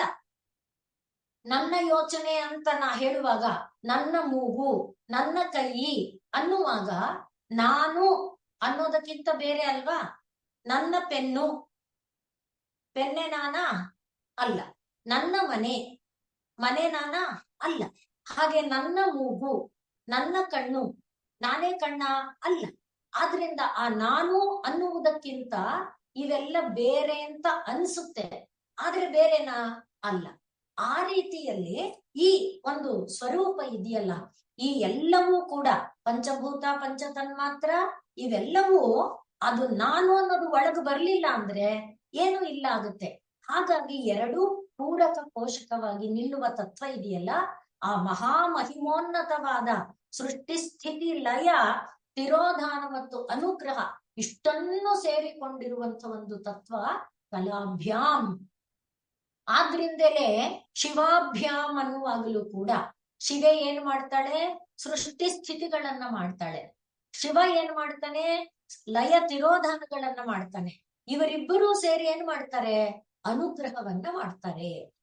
ಆದ್ರೆ ಒಟ್ಟಿನಲ್ಲಿ ಈ ಪೂರಕ ಪೋಷಕತ್ವ ಇದೆಯಲ್ವಾ, ಅದನ್ನ ನಮಗೆ ಇಲ್ಲಿ ಕಲಾಭ್ಯಾಮ್ ಶಿವಾಭ್ಯಾಮ್ ಅನ್ನುವ ತತ್ವದ ಮೂಲಕ ಇಡೀ ಸಾರ, ಅಂದ್ರೆ ಇಡೀ ವಿಶ್ವದ ಸಾಹಿತ್ಯದ ಸಾರ, ಇಡೀ ವೇದ ಸಾಹಿತ್ಯದ ಸಾರಭೂತವಾಗಿ ಈ ಎರಡು ಶಬ್ದಗಳನ್ನ, ಕಲಾಭ್ಯಾಮ್ ಎಂಬ ಒಂದೇ ಶಬ್ದ, ಅದೇ ಶಿವಾಭ್ಯಾಮ್ ಆದ್ರಿಂದ ಕಲಾಭ್ಯಾಮ್ ಅಂತ ಎರಡಂತೆ ಕಾಣುತ್ತೆ, ಆದ್ರೆ ಇರೋದು ಒಂದೇ. ಆದ್ರಿಂದಲೇ ನಮ್ಮಲ್ಲಿ ಹೇಳುವಾಗ ಒಂದೇ ಇದು. ಈಗ ನೋಡಿ, ರಾಮ ರಾಮ ರಾಮ, ಆವಾಗ ರಾಮಾಹ. ಆದ್ರಿಂದ ಒಂದೇ ರೀತಿ ರಾಮ ರಾಮ ರಾಮವು, ರಾಮ ರಾಮಃ ಅಷ್ಟೇ. ಅಂದ್ರೆ ಯಾರಿದ್ದಾರೆ ಇಲ್ಲಿ, ರಾಮ ಒಬ್ನೇ. ಆದ್ರೆ ರಾಮ ರಾಮ ಅಂದಾಗ ರಾಮವು ಆಗುತ್ತೆ. ಹಾಗೆ ರಾಮ ರಾಮ ರಾಮ ಅಂದ್ರೆ ರಾಮಾಹ ಆಗುತ್ತೆ ಅಲ್ವಾ. ಆ ರೀತಿಯಲ್ಲಿ ಅಂದ್ರೆ ಎರಡಲ್ಲ ಒಂದು ಅನ್ನೋದು ನಿಮ್ಮ ಮನಸ್ಸಿಗೆ ಮನದಟ್ಟು ಮಾಡೋಕೆ ತೋರಿಸ್ತಾ ಇದ್ದೀನಿ. ಎಲ್ಲ ಸ್ವರೂಪಗಳಲ್ಲಿ ಸ್ವರೂಪಾಣಾಂ ಏಕಶೇಷ, ಸಮಾನವಾದ ರೂಪಗಳಿರುವುದರಲ್ಲಿ ಒಂದು ಉಳ್ಕೊಳ್ಳುತ್ತೆ ಅಂತ ಸೂತ್ರ ಇದೆ ಪಾಣಿನಿ ಆಚಾರ್ಯರು. ಆದ್ರಿಂದ ಸಮಾನ ರೂಪ, ಇಲ್ಲಿ ಸಮಾನ ರೂಪ ಏನು, ಸಮಾನ ಶಿವ. ಆದ್ರಿಂದ ಎರಡು ಶಿವ ಅಂತ ಇಲ್ಲ, ಆ ಎರಡು ಒಂದಾಗಿ ಶಿವಾಭ್ಯಾಮ್. ಈಗ ಸ್ಪಷ್ಟ ಆಗ್ತಿದೆ ಅಲ್ವಾ. ಅಂದ್ರೆ ಪರಾತ್ಪರ ವಸ್ತು ಎನ್ನುವುದು ಒಂದೇ, ಅದು ತಾನು ಸಂಕಲ್ಪ ಮಾಡಿ ಬಹುವಾಗಬೇಕು ಅಂದಾಗ ಎರಡಾದಂತೆ ಕಾಣುತ್ತೆ. ಅದಕ್ಕೆ ಹೇಳಿದೀಗ ಯೋಚನೆ, ಚಿಂತಿಸಿದೆ, ನಾನು ಯೋಜನೆ ಪ್ಲಾನ್ ಮಾಡಿದೆ, ಅಲ್ಲಿ ನನ್ನ ಯೋಜನೆ ಇವೆಲ್ಲ ಬೇರೆ ಅಂತ ಅನ್ನಿಸಿದ್ರು ನನಗಿಂತ ಬೇರೆ ಅಲ್ಲ. ಅದು ಎಕ್ಸಿಕ್ಯೂಟ್ ಆಗಿ ಅದರ ಫಲ ಎಲ್ಲ ಎಲ್ಲ ಕಡೆಯಲ್ಲಿ ಏನಿದೆ, ನಾನು ಅನ್ನುವುದರ ಒಂದು ಸಂಬಂಧನೆ ಕಾಣುತ್ತೆ. ಅಂತ ಒಂದು ಗಾಢ, ಎಷ್ಟರ್ಥ ಆಗುತ್ತೆ ಅರ್ಥ ಮಾಡ್ಕೊಳ್ಳಿ. ಒಟ್ಟು ಗಾಢವಾದ ಗಹನವಾದ ಅರ್ಥ ಇರುವಂತ ಶಬ್ದ ಕಲಾಭ್ಯಾಮ್. ಈಗ ಇವರಿಬ್ಬರೂ ಕೂಡ ತಲೆಯಲ್ಲಿ ಚೂಡಾಲಂಕೃತ ಶಶಿಕಲಾಭ್ಯಾಮ್. ಚಂದ್ರ ಎನ್ನುವುದಿದೆಯಲ್ಲ, ಆ ಚಂದ್ರ ಎನ್ನುವುದು ನಾವು ಓಂಕಾರವನ್ನ ಬರೀತೇವೆ. ಹೇಗೆ ಹೇಳಿ, ಹೀಗೆ 3 ಅಕ್ಷರ ಬರೀತೇವೆ. ಆದ್ಮೇಲೆ ಓಂಕಾರಕ್ಕೆ ಒಂದು ಬಾಲ ಬರೀತೇವೆ. ಆ ಬಾಲದ ಮೇಲೆ ಒಂದು ಅರ್ಧ ಚಂದ್ರಾಕೃತಿ ಬರೆದು ಚುಕ್ಕೆ ಇಡುತ್ತೇವೆ ಅಲ್ವಾ. ಆ ಅರ್ಧ ಚಂದ್ರಾಕೃತಿ ಇದೆಯಲ್ಲ, ಅದು ಆ ಬಿಂದು, ಎರಡು ನಾದ ಮತ್ತು ಬಿಂದು. ನಾದ ಎಂಬುದು ತಾಯಿಯ ರೂಪ ಆದ್ರೆ ಬಿಂದು ಎಂಬುದು ಪರಮಾತ್ಮನ ರೂಪ. ಎರಡೂ ಕೂಡ ಈ ಮೂರು ಇದೆಯಲ್ಲ, ಯಾವ್ದದು ಮೂರು? ಸತ್ವರಜಸ್ ತಮಸ್ಸು. ಯಾವ್ದದು ಮೂರು? ಸ್ಥೂಲ ಶರೀರ, ಸೂಕ್ಷ್ಮ ಶರೀರ, ಕಾರಣ ಶರೀರ. ಯಾವ್ದದು ಮೂರು? ಕಾಲ, ದೇಶ, ವಸ್ತು. ಆ ಮೂರೇನಿದೆ ಅದಕ್ಕೆ ಅತೀತ. ಆದ್ರಿಂದಲೇ ಅದು ಮೇಲಕ್ಕೆ ಹೀಗಿದೆ. ಆದ್ರಿಂದ ಇಬ್ಬರಿಗೂ ಕೂಡ ಯಾಕಪ್ಪ ಅದಿದೆ ಅಂತ ಕೇಳಿದ್ರೆ, ನಾದ ಬಿಂದುಗಳನ್ನ ಪ್ರತಿನಿಧಿಸುವ ತತ್ವ ಅವರು. ಮತ್ತೆ ನಾದ ಬಿಂದುಗಳ ಸಂಯೋಗದಿಂದ ಇಡೀ ವಿಶ್ವಾಂಡ ಬ್ರಹ್ಮಾಂಡ ಲಯವಾಗುವಾಗಲೂ ಕೂಡ ಎಲ್ಲ ಒಂದ್ರೊಳಗೆ ಹೋಗ್ತಾ ಕೊನೆಯಲ್ಲಿ ನಾದವು ಬಿಂದುವು ಏನು ಇಲ್ಲದ ಸ್ಥಿತಿಯಲ್ಲಿ ಲಯ ಆಗತ್ತೆ. ಆದ್ರಿಂದ ಇಬ್ಬರ ತಲೆಯಲ್ಲೂ ಕೂಡ, ಆದ್ರಿಂದ ಶಶಿಕಲಾ ಅನ್ನುವುದನ್ನ ನಾವು ಹೇಳುವಾಗ, ಆ ಶಶಿಕಲಾ ಎನ್ನುವುದು ಆ ಪ್ರಪಂಚ ಉಪಶಮ, ಪ್ರಪಂಚ ರತಿ, ಆ ಪ್ರಪಂಚವು ಮುಳುಗುತ್ತಲ್ಲ ಅಂಥ ಒಂದು ಸ್ಥಿತಿಯನ್ನ ತೋರಿಸುವಂತಹುದು ಎಂಬುದಾಗಿ ಅಲ್ಲಿ ಹೇಳ್ತಾರೆ. ಆದ್ರಿಂದ ಈ ರೀತಿ ಕಲೆಯನ್ನ ತಗೊಂಡಾಗ, ಕಲೆಯಲ್ಲಿ ಪ್ರಕೃತಿಯಲ್ಲಿರುವಂತಹ ಕಲೆಗಳೆಲ್ಲ ಸೇರ್ಕೊಳ್ಳುತ್ತೆ. ಪ್ರಕೃತಿಯಲ್ಲಿ ಏನ್ ಕಲೆ ಇದೆ? ಅಗ್ನಿ ಕಲೆ, ಸೂರ್ಯ ಕಲೆ, ಚಂದ್ರ ಕಲೆ ಅಂತ ಇದೆ. ಅಗ್ನಿ ಕಲೆ 10, ಸೂರ್ಯನ ಕಲೆ 12, ಚಂದ್ರನ ಕಲೆ 16. ಈ ಎಲ್ಲವೂ ಸೇರಿದಾಗ ನೋಡಿ, ಸೂರ್ಯ, ಚಂದ್ರ, ಅಗ್ನಿ ಈ ಮೂರು ಇಲ್ಲದ ಜಾಗ ಇಲ್ಲ, ವಸ್ತು ಇಲ್ಲ, ವ್ಯಕ್ತಿ ಇಲ್ಲ. ಸೂರ್ಯ, ಚಂದ್ರ, ಅಗ್ನಿ ಅಂದ್ರೆ ಇಂದ್ರಿಯಗಳು ಮತ್ತೆ ಮನಸ್ಸು ಮತ್ತೆ ಮಾತು ಅಂದ್ರೆ ನಮ್ಮಂತೆ ವ್ಯಕ್ತವಾದ ಮಾತು ಇಲ್ಲದೆ ಇದ್ರು ಹಕ್ಕಿ ಪಕ್ಕಿಗಳಿಂದ ಹಿಡಿದು ಎಲ್ಲ ಏನೋ ಒಂದ್ ಶಬ್ದ ಮಾಡುತ್ತವೆ ಅಲ್ವೇ, ಅವ್ಯಕ್ತವಾದ ಶಬ್ದಗಳನ್ನ ಮಾಡುತ್ತೆ. ಆದ್ರಿಂದ ಈ ಮೂರು ಇಲ್ಲದೆ ಇರೋದು ಯಾವ್ದಾದ್ರೂ ಇದೆಯಾ? ಆದ್ರಿಂದ ಕಲಾ ಅಂದ್ರೆ ನೋಡಿ, ಈ ಸೂರ್ಯ, ಚಂದ್ರ, ಅಗ್ನಿ ರೂಪ ಕಲೆಗಳಿಂದ ಕೂಡಿರುವಂಥದ್ದು. ಈ ಎಲ್ಲ ಕಲೆಗಳು ಅಂದ್ರೆ ಈ ಸೂರ್ಯ, ಚಂದ್ರ, ಅಗ್ನಿ ಎಂಬ ಕಲೆಗಳು ಸೇರಿದಾಗಲೇ ಏನಾಗುತ್ತೆ? ಸೃಷ್ಟಿ ಎಂಬ ಕಾರ್ಯ ನಡೆಯಕ್ಕಾಗತ್ತೆ. ಆದ್ರಿಂದಲೇ ಉಮಾಮಹೇಶ್ವರ ಸ್ತೋತ್ರದಲ್ಲಿ ನಮಃ ಶಿವಾಭ್ಯಾಂ ಅಂತ ಮೊದಲಿಗೆ ಅಲ್ಲೂ ಕೂಡ ಹೇಳ್ತಾರೆ. ನವಯೌವನಾಭ್ಯಾಂ, ಯೌವನದಲ್ಲಿರುವಂಥ ಪರಸ್ಪರಾಶ್ಲಿಷ್ಟ ವಪುರ್ಧರಾಭ್ಯಾಂ, ಹೀಗಿರುವಂಥ ಇವರು ಆ ರೀತಿಯಲ್ಲಿ ಆ ಉಮಾಮಹೇಶ್ವರ ಸ್ತೋತ್ರದಲ್ಲಿ ನಮಃ ಶಿವಾಭ್ಯಾಂ ನವಯೌವನಾಭ್ಯಾಂ ಪರಸ್ಪರಾಶ್ಲಿಷ್ಟ ವಪುರ್ಧರಾಭ್ಯಾಂ, ಅಲ್ಲಿ ಅವ್ರು ಹೇಳುವಾಗ ಶಿವ ಶಬ್ದಕ್ಕೆ ಜಗದೀಶ್ವರಾಭ್ಯಾಂ ನೋಡಿ, ಅಲ್ಲಿ ಅದೊಂದು ಅರ್ಥ ಆಯ್ತಾ. ಮತ್ತೆ ಕಲಿನಾಶನಾಭ್ಯಾಂ, ಶಿವತತ್ವದ ಅರ್ಥ ಏನಿದೆ ನಾವು ಹೇಳ್ಕೊಂಡಿದ್ದೇವಲ್ಲ, ಹಾಗೆ ಅಶುಭ ಅಪಹರಾಭ್ಯಾಂ, ಇವೆಲ್ಲ ಶಿವ ಎನ್ನುವ ಶಬ್ದದ ಅರ್ಥವಾಗಿದ್ದು ಇರುವಂತ ಒಂದು ತತ್ವ. ಆದ್ರೆ ಅದರ ಜೊತೆಯಲ್ಲಿ ಈಗ ನಮಃ ಶಿವಾಭ್ಯಾಂ ಅಂತ ಉಮಾಮಹೇಶ್ವರ ಸ್ತೋತ್ರದಲ್ಲಿದ್ರೆ ಇಲ್ಲೇನಿದೆ? ಶಿವಾಭ್ಯಾಂ ನತಿಹಿ ಅಂತ ಇದೆ. ಶಿವಾಭ್ಯಾಂ ನತಿಹಿ ಅಂದ್ರು 5 ಅಕ್ಷರ, ನಮಃ ಶಿವಾಭ್ಯಾಂ ಅಂದ್ರು 5 ಅಕ್ಷರ. ಆದ್ರಿಂದ ಇದು ಒಂದು ಪಂಚಾಕ್ಷರಿ ವಿದ್ಯೆ ಇದೆಯಲ್ಲ, ಅದರ ಮಹಿಮೆಯನ್ನ ಒಳಗೊಂಡಿದೆ ಅಂತ ಕೂಡ ಹೇಳ್ತಾರೆ. ಅದಕ್ಕೆ ಈಗ ಹೇಳಿದ್ನಲ್ವ, ಯಾಕಪ್ಪ ಈ ಶ್ಲೋಕಕ್ಕೆ ಮಹಿಮೆ ಅಂದ್ರೆ, ಇದನ್ನ ಪ್ರತಿದಿನ ಪಾರಾಯಣ ಮಾಡಿದ್ರೆ, ಪಂಚಾಕ್ಷರಿಯನ್ನ ಪಾರಾಯಣ ಮಾಡಿದ ಪಂಚಾಕ್ಷರಿಯ ಫಲವನ್ನ ಹೊಂದಿದಂತ ಇದು ನಮಗೆ ದೊರಕುತ್ತೆ ಅಂತ ಹೇಳ್ತಾರೆ. ಆದ್ರಿಂದಲೇ ನಾವು ಇದರಲ್ಲಿ ಕೂಡ ಸೌಂದರ್ಯ ಲಹರಿಯಲ್ಲಿ ಕೂಡ ನೋಡುವಾಗ ಆ ದೇವಿಯ ಇದರಲ್ಲಿ ತಟಿಲ್ಲೇಖಾ ತನ್ವೀಂ ಅನ್ನುವ ಮಂತ್ರದಲ್ಲಿ ತಪನ ಶಶಿ ವೈಶ್ವಾನರ ಮಯೀಂ ಅಲ್ಲಿ ಹೇಳ್ತಾರೆ. ತಪನ ಸೂರ್ಯ, ಶಶಿ ಚಂದ್ರ, ವೈಶ್ವಾನರ ಅಗ್ನಿ. ಅದ್ ಹೇಗಿದೆ ಇಲ್ಲಿ ಹೇಳಿದ್ರು ನೋಡಿ, ಹೃದಯ ಪುನರ್ಭವಾಭ್ಯಾಂ ಮತ್ತೆ ಆನಂದ ಸ್ಫುರದನುಭವಾಭ್ಯಾಂ, ಮಿಂಚಿನಂತೆ. ಅಲ್ಲಿ ಅವಳು ತಟಿಲ್ಲೇಖಾ ತನ್ನಿ, ಮಿಂಚಿನಂತೆ ಇದ್ದಾಳೆ. ಎಲ್ಲಿ ಕೂತಿದ್ದಾಳೆ? ನಿಷಣ್ಣಾಂ ಷಣ್ಣಾಂ ಉಪರಿ, 6 ಚಕ್ರಗಳ ಮೇಲೆ ಕುಳಿತಿದ್ದಾಳೆ.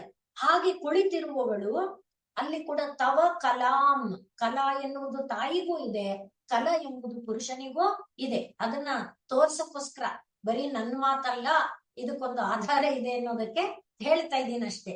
ಹಾಗೆ ಇರುವುದು ಏನಾಗುತ್ತೆ, ಮೃದಿತ ಮಲಮಯೇನ ಮನಸ, ನಮ್ಮ ಕಲ್ಮಶಗಳನ್ನೆಲ್ಲ ತೊಳೆದು ಹಾಕಿ ಏನು ಮಾಡುತ್ತೆ, ದಧತಿ ಆನಂದ ಲಹರೀಂ ಅಂತ ಅಲ್ಲಿ ಹೇಳಿದ್ದಾರೆ, ಇಲ್ಲಿ ಶಿವಾನಂದ ಲಹರೀಂ. ಆದ್ರಿಂದ ಆ ಪರಮಾತ್ಮನ ಒಂದು ಕಲೆಗಳ ವಿಚಾರವನ್ನ ನಾವು ವಿಷಯವಾಗಿ ತಗೊಂಡ್ರೆ ಅಷ್ಟು ವಿಸ್ತಾರವಾದ ಅರ್ಥ ಕಲಾಭ್ಯಾಮ್ ಎಂಬ ಶಬ್ದದೊಳಗೆ ನಮ್ಗೆ ಸಿಕ್ಕುತ್ತೆ. ಇನ್ನು ಚೂಡಾಲಂಕೃತ ಶಶಿಕಲಾಭ್ಯಾಮ್ ಅನ್ನುವಾಗ ಚಂದ್ರಶೇಖರ ಅಂತ ಶಿವನ ನಾಮ ಏನಿದೆ ಅದು ಅತ್ಯಂತ ಶ್ರೇಷ್ಠವಾದಂಥ ನಾಮ, ಯಮನ ಭೀತಿಯಿಂದ ನಮ್ಮನ್ನ ಬಿಡಿಸುವಂತ ನಾಮ ಅಂತ ಹೇಳ್ತಾರೆ. ಚಂದ್ರಶೇಖರ ಚಂದ್ರಶೇಖರ ಚಂದ್ರಶೇಖರ ಪಾಹಿಮಾಂನಲ್ಲಿ ಚಂದ್ರಶೇಖರ ಆಶ್ರಯೇ ಮಮ ಕಿಂಕರಿಷ್ಯತಿ ವೈಯಮಃ. ಯಮ ಭೀತಿ ಇರಬಾರ್ದು ಅಂದ್ರೆ ಅರ್ಥ ಏನು, ಹುಟ್ಟು ಸಾವುಗಳು ಇರಬಾರ್ದು ಅಂದ್ರೆ ಆ ಚಂದ್ರಶೇಖರ ಅದ್ಯಾವ್ದದು, ಚಂದ್ರಶೇಖರ ಅಂದ್ರೆ ಈ ಪ್ರಪಂಚದ ಉಪರತಿ, ಪ್ರಪಂಚದಲ್ಲಿರುವಂತಹ ಸೂಕ್ಷ್ಮ ಸ್ಥೂಲ ಕಾರಣಗಳು ಈ ಯಾವುದರ ಒಂದು ಸೆಳೆತ ಇಲ್ಲದ ಮೇಲಿನ ಆ ಸ್ಥಿತಿಯನ್ನ ಪ್ರತಿನಿಧಿಸುವ ಚಂದ್ರಶೇಖರ ಚೂಡ ಅಲಂಕೃತ, ಅದನ್ನ ನಾವು ಆಶ್ರಯಿಸಿಕೊಳ್ಬೇಕು. ಇನ್ನು ನಿಜ ತಪಃಫಲಾಭ್ಯಾಮ್ ಅನ್ನುವಾಗ, ಯಾವಾಗ ಸತೀದೇವಿ ಶಿವನ ಮಾತನ್ನ ಕೇಳದೆ ತಂದೆ ಮನೆಗೆ ಬಂದು ತನ್ನನ್ನ ತಾನು ಅಗ್ನಿಯಲ್ಲಿ ಅರ್ಪಣೆ ಮಾಡ್ಕೊಂಡ್ಬಿಟ್ಲು, ಆಗ ಶಿವ ಏನ್ ಮಾಡ್ದ, ಎಲ್ಲವನ್ನ ತ್ಯಜಿಸಿ ತಪಸ್ಸಿಗೆ ಹೊರಟು ಬಿಟ್ಟ. ಇವಳನ್ನ ತನ್ನ ಮೈ ಮೇಲೆ ಹಾಕೊಂಡಿದ್ದ, ಅದೆಲ್ಲ ಗೊತ್ತಿದೆ.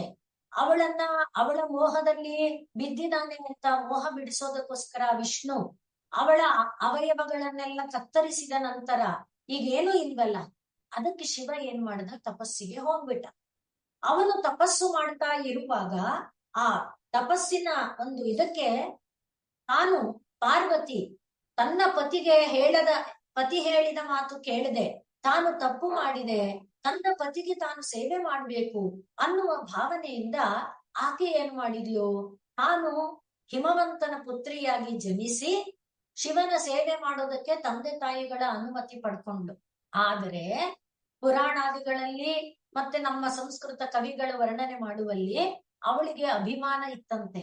ಏನ್ ಅಭಿಮಾನ, ಈಗ ನಾವು ಪ್ರಪಂಚೋಪಶಮದ ಇದರಲ್ಲಿ ನೆನಪು ಮಾಡ್ಕೊಳ್ಳುದು, ನಾನು ಸುಂದರಿ, ನನ್ನ ಸೌಂದರ್ಯದಿಂದ ನಾನು ಶಿವನನ್ನ ಆಕರ್ಷಿಸ್ತೇನೆ, ನನ್ನ ಮೇಲೆ ಒಂದು ಸಲಿ ದೃಷ್ಟಿ ಬಿದ್ಬಿಟ್ರೆ ಶಿವ ಮತ್ತೆ ತಪಸ್ಸಿನಿಂದ ಹೊರಗೆ ಬರ್ತಾನೆ. ಈ ಎಲ್ಲ ಭಾವನೆಯಲ್ಲಿ ಯಾವತ್ತು ಶಿವ ಕಣ್ಣು ಬಿಡ್ತಾನೆ, ಎಂದಿಗೆ ತನ್ನನ್ನ ನೋಡ್ತಾನೆ. ಅಲ್ಲಿ ಅವಳಿಗೆ ಶರೀರದ ಕಾಮ ಭಾವನೆ ಅಲ್ಲ, ಶಿವನ ಕೃಪೆ ತನ್ನ ಮೇಲಾಗಬೇಕು, ತಾನು ಶಿವನವಳಾಗಬೇಕು. ಅಂದು ಆಗಿದ್ದವಳು ಇಂದು ಕಳ್ಕೊಂಡಿದ್ದಾಳಲ್ಲ. ನಾವು ಅದೇ ಅಲ್ವಾ, ನಮ್ಮ ತನವನ್ನ ನಾವು ಕಳ್ಕೊಂಡಿದ್ದೇವೆ, ಪರಾತ್ಪರ ವಸ್ತುವಿನ ಭಾವವನ್ನ ಕಳ್ಕೊಂಡಿದ್ದೇವೆ, ಅದು ನಾವು ಆಗ್ಬೇಕು. ಆ ಒಂದು ರೀತಿಯಲ್ಲಿ ಅವಾಗ ಏನ್ ಮಾಡ್ಬೇಕು, ನಾವು ನಮ್ಮ ಒಂದು ಧ್ಯಾನದಿಂದ, ನಮ್ಮ ಒಂದು ಜ್ಞಾನದಿಂದ, ನಮ್ಮ ಒಂದು ಯಮ ನಿಯಮಾದಿ ಸಾಧನೆಗಳಿಂದ ಪರಮಾತ್ಮನನ್ನ ಒಲಿಸ್ಕೊಳ್ತೇವೆ ಅನ್ನುವ ಒಂದು ನನ್ನ ಆ ಭಾವ ಇದೆಯಲ್ಲ, ಅದನ್ನ ಇಲ್ಲಿ ನಾವು ಈಕ್ವೇಟ್ ಮಾಡ್ಕೊಂಡ್ರೆ ಅದಕ್ಕೆ ಸಹಾಯವಾಗಿ ದೇವತೆಗಳೇನ್ ಮಾಡಿದ್ರು, ವಸಂತ ಋತುವನ್ನ ಕಳಿಸಿದ್ರು, ಮಂದಾನಿಲವನ್ನ ಕಳಿಸಿದ್ರು, ಮನ್ಮಥನು ಬಾಣ ಬಿಟ್ಟ, ಎಲ್ಲ ಆಯ್ತು. ಏನಾಯ್ತು, ಶಿವ ಒಂದು ಸಲ ಕಣ್ಣು ತೆರೆದ, ಯಾರು ನನ್ನೊಳಗೆ ಈ ರೀತಿಯನ್ನ ಚಂಚಲತೆ ಉಂಟು ಮಾಡ್ತಿರೋರು, ಕಣ್ಣು ಮುಚ್ಚಿ ನೋಡ್ದ, ಗೊತ್ತಾಯ್ತು ಮನ್ಮಥ, ಕಣ್ಣು ಬಿಟ್ಟು ಸುಟ್ಟು ಭಸ್ಮ ಆಗೋದ. ಈಗ ನೋಡಿ, ಇದು ಯಾವುದರಿಂದಲೂ ಪರಮಾತ್ಮನನ್ನ ಒಲಿಸಿಕೊಳ್ಳೋದಕ್ಕೆ ಆಗಲ್ಲ. ನಾನು ಧ್ಯಾನದಿಂದ ಪರಮಾತ್ಮನನ್ನ ಒಲಿಸ್ತೇನೆ, ದಮ ಶಮಾದಿಗಳಿಂದ, ಯಮ ನಿಯಮಾದಿಗಳ ಸಾಧನೆಯಿಂದ ಪರಮಾತ್ಮನನ್ನ ಒಲಿಸ್ತೇನೆ, ವಿವೇಕ ವೈರಾಗ್ಯಗಳಿಂದ ಇಲ್ಲ. ನಾನೆಂಬ ಭಾವ ಎಲ್ಲಿ ಅಂಟಿದೆ, ಆಗ ಪಾರ್ವತಿಗೆ ಗೊತ್ತಾಯ್ತು. ಅದರಿಂದ ಮನಸ ಸ್ವಂ ರೂಪಂ ನಿನ್ನಿಂದ, ತನ್ನ ಮನಸ್ಸಿನಿಂದ ಅಯ್ಯೋ ನನ್ನ ರೂಪಕ್ಕಿಷ್ಟು ಅಂತ ತನ್ನ ರೂಪ ಬಗ್ಗೆ ಅವಳು ತನ್ನನ್ನೇ ತಾನು ನಿಂದಿಸಿಕೊಂಡು ತಪಸ್ಸು ಹೊರಟು ಬಿಟ್ಲು. ಅಮ್ಮ ಹೇಳಿದ್ಲು, ಮಗು ನೀನು ಅರಮನೆಯಲ್ಲಿ ಬೆಳೆದಿದೀಯೆ, ಕಷ್ಟದ ಪರಿಚಯ ನಿಂಗಿಲ್ಲ, ನಿಂಗ್ ತಪಸ್ ಮಾಡಕ್ ಆಗಲ್ಲ, ಒಂದು ಸಣ್ಣ ಹೂವಿನ ಮೇಲೆ ದೊಡ್ಡ ಗಿಡಗ ಬಂದು ಕೂತ್ಕೊಂಡಂಗೆ ತಪಸ್ ಮಾಡುದು ಅಂದ್ರೆ ಏನೇನೆಲ್ಲ ಹೇಳಿದ್ರು ಕೂಡ ಈಗ ಏನಿದೆ, ಶಿವನನ್ನ ನಾನು ಒಲಿಸಿಕೊಳ್ಳಬೇಕು ಅಷ್ಟೇ. ಅದಕ್ಕಾಗಿ ಅವಳು ಈಗ ತಪಸ್ಸಿಗೆ ಕುಳಿತಿದ್ದಾಳೆ. ಎಂಥ ತೀವ್ರ ತಪಸ್ಸು, ಪಂಚಾಗ್ನಿಮಯ ತಪಸ್ಸು, ಚಳಿಗಾಲದಲ್ಲಿ ನೀರಿನ ಮಧ್ಯದಲ್ಲಿ ತಪಸ್ಸು. ಎಲ್ಲಾ ಋಷಿ ಮುನಿಗಳು ಬಂದು ಹೇಳ್ತಾರೆ, ಅಮ್ಮ ನಾವೇ ಈ ತರ ತಪಸ್ ಮಾಡ್ಲಿಲ್ಲ, ನಿನಗೆ ಯಾಕಮ್ಮ ಈ ತಪಸ್ಸು? ಅಷ್ಟು ಮಟ್ಟಿನ ತೀವ್ರ ತಪಸ್ಸಿನಿಂದ ತಾನು ಶಿವನನ್ನ ಒಲಿಸಿಕೊಂಡಿದ್ದಾಳೆ. ಶಿವನು ಅವಳ ತಪಸ್ಸಿನ ಗುರಿ ಏನು ಅನ್ನುವುದನ್ನ ಮತ್ತೆ ನಮಗೆ ನೋಡಿ, ಪರಮಾತ್ಮ ಯಾಕೆ ಅಧ್ಯಾತ್ಮ ಮಾರ್ಗದಲ್ಲಿರೋರ್ನ ಪರೀಕ್ಷಿಸ್ತಾನೆ ಅಂತ ಅನ್ಸಿದ್ರೆ, ನಿಜವಾಗಿ ಇದೇನಾ ಇವರ ಗುರಿ ಅನ್ನೋದು ಕನ್ಫರ್ಮ್ ಆಗ್ಬೇಕಲ್ಲ. ಅದಕ್ಕೆ ಪಾರ್ವತಿಯನ್ನ ಪರೀಕ್ಷಿಸಕ್ಕೆ ಶಿವ ಒಬ್ಬ ಬ್ರಹ್ಮಚಾರಿಯ ವೇಷದಲ್ಲಿ ಬಂದು, ಬೇರೆ ರೂಪನೂ ಹೇಳುತ್ತೆ, ಸ್ಕಂದ ಪುರಾಣದಲ್ಲಿ ಬೇರೆ ರೂಪನೂ ಹೇಳುತ್ತೆ, ಯಾವ್ದೋ ಬೇರೆ ರೂಪ, ಒಟ್ಟು ಶಿವ ರೂಪದಲ್ಲಿ ಬರಲಿಲ್ಲ. ಬಂದು ಅವನು ಪ್ರಶ್ನೆ ಮಾಡ್ದ, ಯಾಕೆ ತಪಸ್ಸು, ನಿಂಗೇನ್ ಬೇಕಾಗಿದೆ? ರೂಪವತಿ ಆಗಿದ್ಯಾ, ಐಶ್ವರ್ಯವತಿ ಆಗಿದ್ಯಾ, ದೊಡ್ಡ ಅರಮನೆ ಇತ್ಯಾದಿ ಎಲ್ಲ ಭೋಗಭಾಗ್ಯಗಳಿದೆ, ಹಾಗೇನೇನೆಲ್ಲ ಹೇಳಿದ್ರು ಕೂಡ ನನಗೆ ಯಾವುದು ಬೇಡ, ಶಿವ ಬೇಕು. ಅದು ಆ ಶಿವ ಬೇಕು. ಆದ್ರಿಂದಲೇ ಪರಸ್ಪರ ಏನಾಗಿದೆ, ನಿಜ ತಪಃಫಲಾಭ್ಯಾಂ. ಶಿವನು ತಾನು ಕಳೆದುಕೊಂಡ ಸತಿಗಾಗಿ ತಪಸ್ಸು ಮಾಡಿದ್ದಾನೆ. ಪಾರ್ವತಿಯು ತಾನು ತನ್ನ ಒಂದು ನಡೆಯಲ್ಲಿ ಉಂಟಾದ ಲೋಪದೋಷವನ್ನು ತಿದ್ದುಕೊಳ್ಳುವುದಕ್ಕಾಗಿ ಶಿವ ಒಲಿಬೇಕಂದ್ರೆ ಇರುವ ದಾರಿ ಒಂದೇ ಅಂತ ತಿಳಿದು, ಆದ್ರಿಂದ ನಿಜ ತಪಃಫಲಾಭ್ಯಾಂ. ಈಗ ಇಬ್ಬರಿಗೂ ತಪಸ್ಸಿನ ಕಷ್ಟ ಗೊತ್ತಿದೆ ಅಲ್ವಾ? ಇಬ್ಬರು, ತಾಯಿಗೂ ತಪಸ್ಸಿನ ಕಷ್ಟ ಗೊತ್ತಿದೆ, ತಂದೆಗೂ ತಪಸ್ಸಿನ ಕಷ್ಟ ಗೊತ್ತಿದೆ. ಆದ್ರಿಂದಲೇ ಭಕ್ತೇಶು ಪ್ರಕಟಿತ ಫಲಾಭ್ಯಾಂ. ಭಕ್ತರು ಕಷ್ಟಪಡಕ್ ಬಿಡಲ್ವಂತೆ. ಭಕ್ತರು ಕಷ್ಟಪಡ್ತಾ ಇದ್ದಾರೆ ಅಂದ್ರೆ ಇಲ್ಲ ಅಮ್ಮ ಇಲ್ಲ ಅಪ್ಪ ಯಾರಾದ್ರೂ ಅನುಗ್ರಹ ಮಾಡ್ಬಿಡ್ತಾರಂತೆ. ಇಬ್ರಲ್ಲಿ ಒಬ್ಬರು ಅನುಗ್ರಹ ಮಾಡುವಾಗ ನೀನ್ ಯಾಕೆ ಅನುಗ್ರಹ ಮಾಡ್ತಿದ್ಯಾ ಅಂತ ಶಿವ ಪ್ರಶ್ನೆ ಮಾಡಲ್ಲ. ಶಿವ ಅನುಗ್ರಹ ಮಾಡುವಾಗ ಪಾರ್ವತಿ ಯಾಕೆ ನೀನು ಮಾಡ್ತೀಯ ಅಂತ ಪ್ರಶ್ನೆ ಮಾಡಲ್ಲ. ಇನ್ನು ನಾವು ಪುರಾಣಗಳಲ್ಲಿ ನೋಡೋದು, ಪಾಪ ನೋಡಿ ಎಷ್ಟೊಂದು ಕಷ್ಟ ಪಡ್ತಾ ಇದ್ದಾರೆ, ಅವ್ರಿಗೆ ಅನುಗ್ರಹ ಮಾಡಬಾರ್ದಾ ಅಂತ ನಾವು ಪಾರ್ವತಿ ಶಿವನಿಗೆ ಹೇಳುವಂತ ಭಾಗವನ್ನ ನೋಡ್ತೇವೆ. ಭರ್ತೃಹರಿ ಅಂತ ಒಬ್ಬ ರಾಜ, ನಮ್ಗೆಲ್ಲ ಸಂಸ್ಕೃತ ಸಾಹಿತ್ಯದಲ್ಲಿ ಪರಿಚಯ ಇರುವವರಿಗೆ ಭರ್ತೃಹರಿ ಗೊತ್ತಿದ್ದಾನೆ. ಹಾಗಲ್ಲದೆ 3 ಶತಕ ತ್ರಯಗಳನ್ನ, ಯಾವುದು ಶೃಂಗಾರ ಮತ್ತೆ ವೈರಾಗ್ಯ ನೀತಿ ಅನ್ನುವ ಶತಕಗಳನ್ನ ಬರೆದಂತ, ಲೋಕಕ್ಕೆ ವೈರಾಗ್ಯ ಶತಕ ತುಂಬಾ ಅನುಭವಕ್ಕೆ ಬರುವಂತ ಒಂದು ತತ್ವಗಳನ್ನ ಬರೆದಂಥವನು ಭರ್ತೃಹರಿ. ಆ ಭರ್ತೃಹರಿ ಅವನಿಗೆ ತಾನು ರಾಜ್ಯವನ್ನ ಬಿಡಬೇಕಾದಂತ ಒಂದು, ಅಂದ್ರೆ ಮೋಹದಿಂದ ಹೊರಗೆ ಬರೋಕೆ ಒಂದು ಸಂದರ್ಭ ಬರುತ್ತೆ. ಒಬ್ಬ ಋಷಿ ತಾನು ತಪಸ್ಸು ಮಾಡಿ ಒಂದು ವಿಶಿಷ್ಟವಾದ ಫಲವನ್ನ ಪಡ್ಕೊಂಡಿರ್ತಾನೆ. ಆ ಫಲವನ್ನ ಯಾರು ತಿಂತಾರೆ ಅವರಿಗೆ ಮರಣ ಅಂದ್ರೆ ಮೃತ್ಯು ಎನ್ನುವುದು ಬರೋದಿಲ್ಲ. ಅವರು ಸುದೀರ್ಘ ಕಾಲ, ಬರೋದಿಲ್ಲ ಅಂದ್ರೆ ತುಂಬಾ ದೀರ್ಘ ಆಯಸ್ಸನ್ನ ಹೊಂದುತ್ತಾರೆ. ಎಷ್ಟು ದೀರ್ಘ ಆಯಸ್ಸಿದ್ರು ಯುವಕರೇ ಆಗಿರ್ತಾರೆ, ಮುದುಕರಾಗಲ್ಲ. ಆ ರೀತಿಯಾದ ಒಂದು ಫಲ. ಅದು ಋಷಿಗೆ ಆಗ್ಬೇಕು, ಅವನು ಋಷಿ. ಹಾಗೆ ಆ ಋಷಿಗೆ ಆ ಫಲ ದೊರಕಿದಾಗ ಅವನ ಎದುರಿನಲ್ಲಿ ಒಬ್ಬ ಬಡವ ಬರ್ತಾ ಇರ್ತಾನೆ. ಋಷಿ ಏನ್ ಮಾಡ್ತಾನೆ, ಆ ಹಣ್ಣನ್ನ ಆ ಬಡವನ ಕೈಗೆ ಹಾಕ್ತಾನೆ. ಇದನ್ನ ತಗೋಪ್ಪ, ಇದು ಮಹನೀಯವಾದ ತುಂಬಾ ಮಹಿಮೆ ಇರುವಂತ ಹಣ್ಣಿದು, ಇದರಿಂದ ನೀನು ಇಂಥ ಲಾಭನ ಪಡಿಬಹುದು ಅಂತ. ಅವನು ಬಡವ ಹಣ್ಣನ್ನು ತಗೊಂಡು, ಇದ್ ನಾನ್ ಇಟ್ಕೊಂಡು ಏನ್ ಮಾಡ್ಲಿ, ದಟ್ಟ ದರಿದ್ರ, ದೊಡ್ಡ ಆಯಸ್ಸು ದೊಡ್ಡ ಯೌವನ ಇಟ್ಕೊಂಡು ನನಗೇನ್ ಲಾಭ? ನಮ್ಮ ರಾಜ, ಅವನು ಮಹಾರಾಜ, ಧರ್ಮಿಷ್ಠ ರಾಜ, ಪ್ರಜೆಗಳನ್ನೆಲ್ಲ ತಂದೆ ಅಂತ ಪ್ರೀತಿಸ್ತಾನೆ, ಅವನಿಗೆ ಕೊಡ್ತೀನಿ ಅಂತ ಆ ಹಣ್ಣನ್ನ ತಗೊಂಡು ಬಂದು ಭರ್ತೃಹರಿ ಕೈಗೆ ಹಾಕ್ತಾನೆ.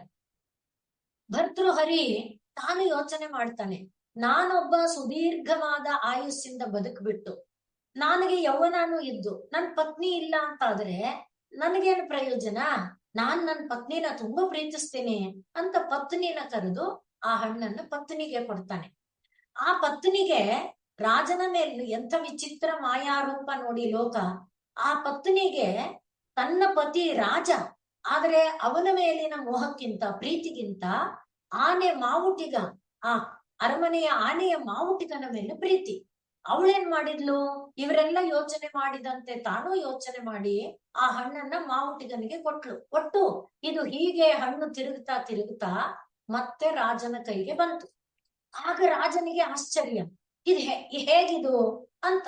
ಅವನು ಕೊಟ್ಟವಳನ್ನ ಯಾರು ತಂದು ಕೊಟ್ಲೋ ಅವಳನ್ನ ಕೇಳ್ದ. ಈಗ ಹಿಂದೆ ಹಿಂದೆ ಹಿಂದೆ ಬಂದಾಗ ಚರಿತ್ರೆ ಗೊತ್ತಾಯ್ತು.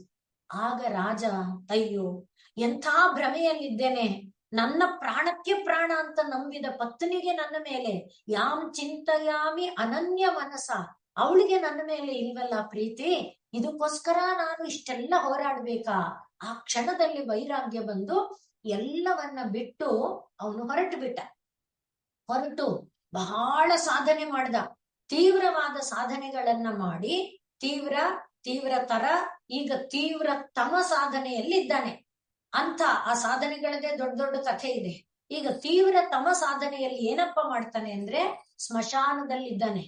ಸ್ಮಶಾನದಲ್ಲಿ ಯಾರಾದ್ರೂ ಹೆಣ ಸುಡಕ್ಕೆ ಬರ್ತಾರಲ್ಲ, ಆ ಹೆಣ ಸುಡುವಾಗ ಏನೋ ಅಕ್ಕಿ ಇತ್ಯಾದಿ ಇಡ್ತಾರಲ್ಲ, ಹಿಟ್ಟೋ ಏನೋ, ಅದು ಸಿಕ್ಕಿದ್ರೆ ಅದೇ ಆಹಾರ, ಸಿಕ್ಲಿಲ್ವಾ ಏನೂ ಇಲ್ಲ. ಹಾಗೆ ಧ್ಯಾನ ಮಾಡ್ತಾ ಮತ್ತೆ ಪ್ರಪಂಚದ ನಶ್ವರತೆಯನ್ನ ಚಿಂತೆ ಮಾಡ್ತಾ ತಪಸ್ಸು ಅಲ್ಲೇ ಇದ್ದಾನೆ, ಸ್ಮಶಾನದಲ್ಲಿ ಇದ್ದಾನೆ.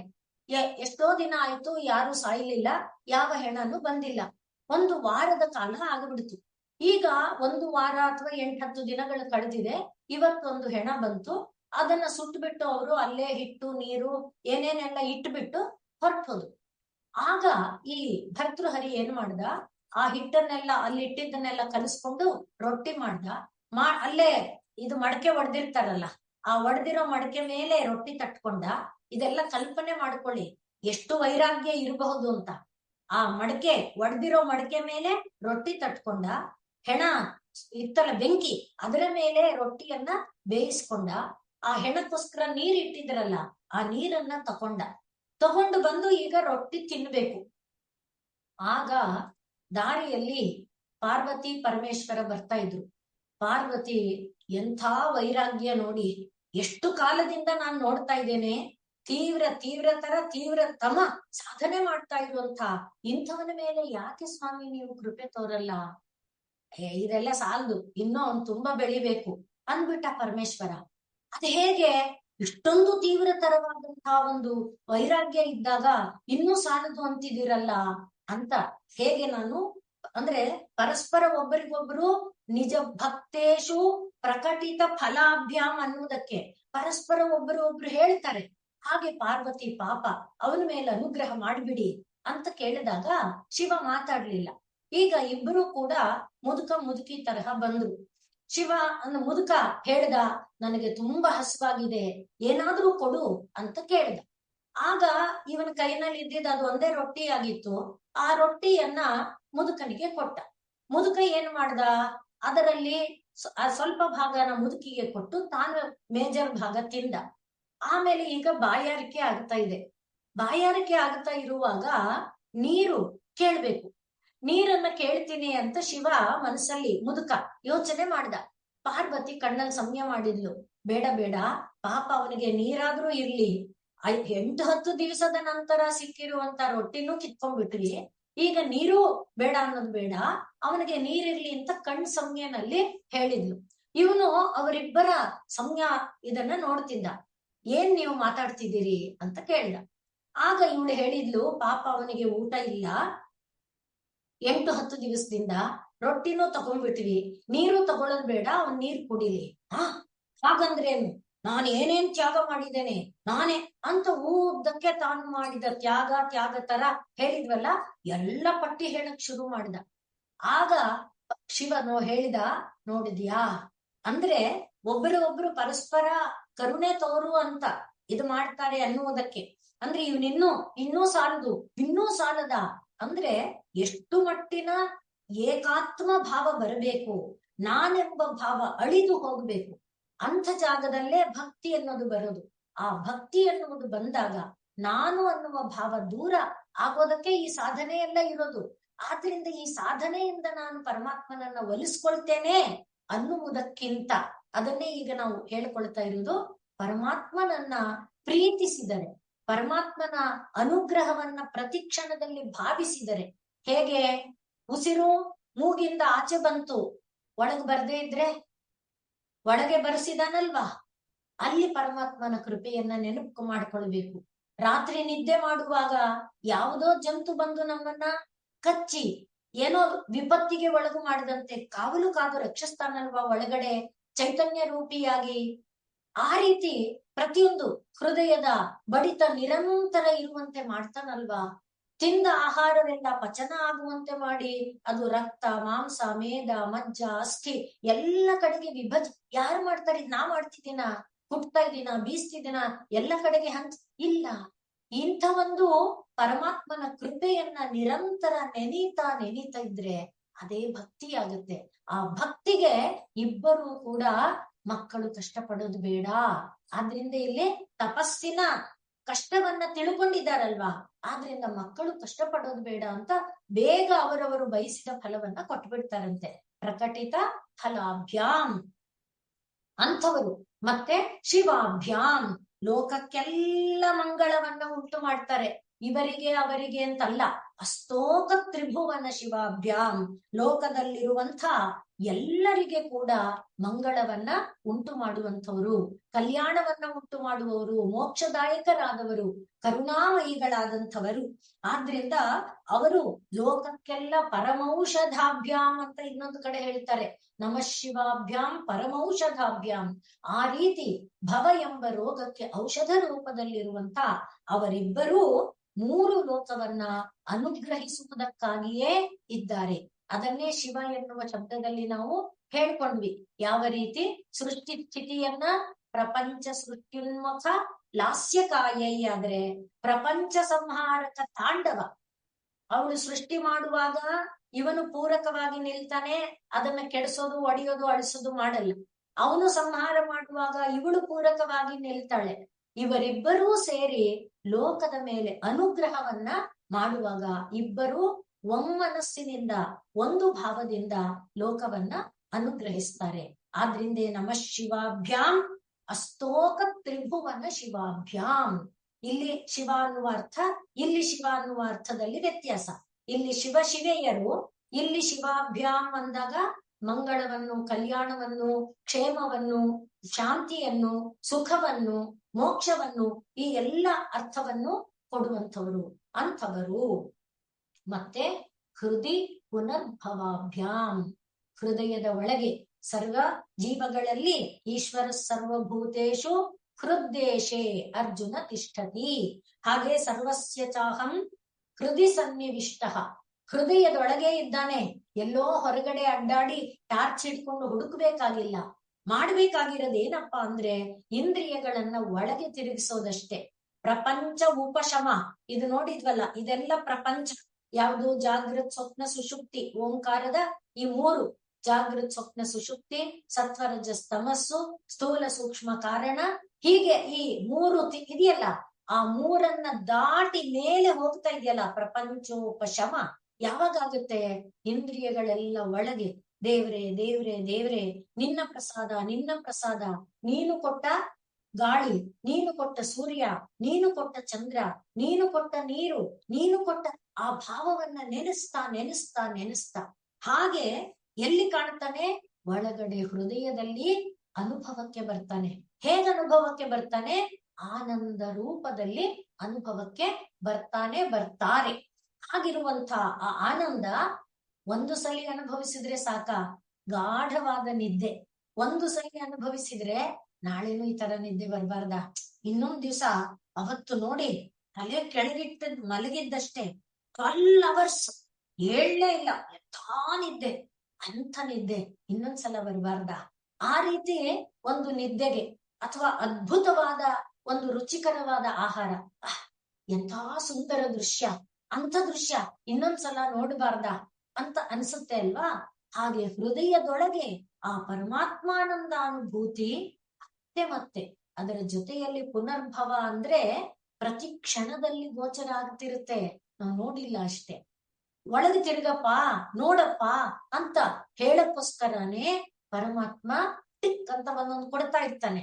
ಕೊಟ್ಟಾಗ ನಾವು ಆ ಕಡೆಗೆ ಯಾವ ನೋಡ್ದವನು ಅನ್ನೋದು ನೋಡದೆ ಒಳಗಡೆಗೆ ನಮ್ಮನ್ನ ನಾವು ತಿರುಗಿಸ್ಕೊಳ್ತಾ ಬಂದ್ರೆ ಆಗ ನಮ್ಮ ಅಂತರಂಗದಲ್ಲಿ ಕಾಣ್ತಾನೆ, ಅನುಭವಕ್ಕೆ ಬರ್ತಾನೆ. ಯಾವ ರೂಪದಲ್ಲಿ? ಶಾಂತ ರೂಪದಲ್ಲಿ, ಆನಂದ ರೂಪದಲ್ಲಿ, ಪರಮಾನಂದ ರೂಪದಲ್ಲಿ ಅನುಭವಕ್ಕೆ ಬರ್ತಾರೆ.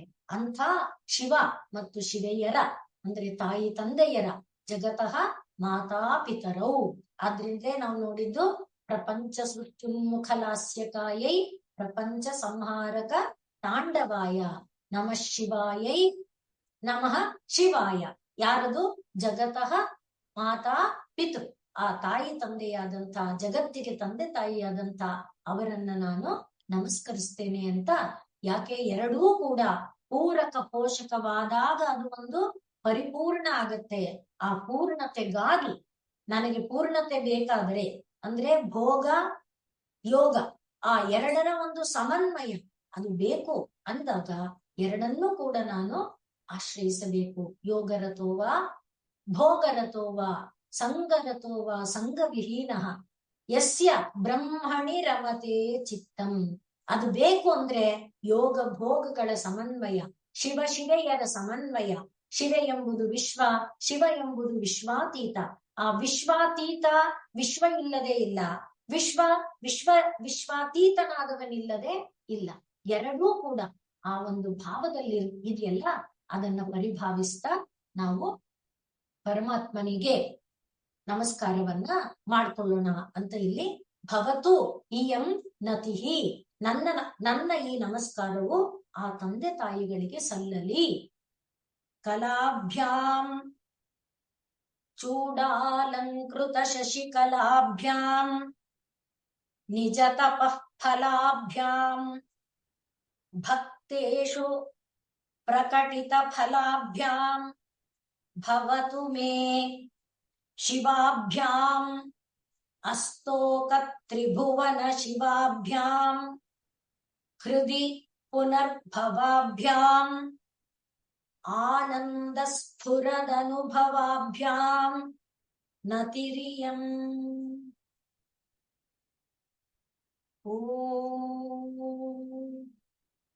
ಪೂರ್ಣಮದಃ ಪೂರ್ಣಮಿದಂ ಪೂರ್ಣಾತ್ ಪೂರ್ಣಮುದಚ್ಯತೆ ಪೂರ್ಣಸ್ಯ ಪೂರ್ಣಮಾದಾಯ ಪೂರ್ಣಮೇವಾವಶಿಷ್ಯತೆ.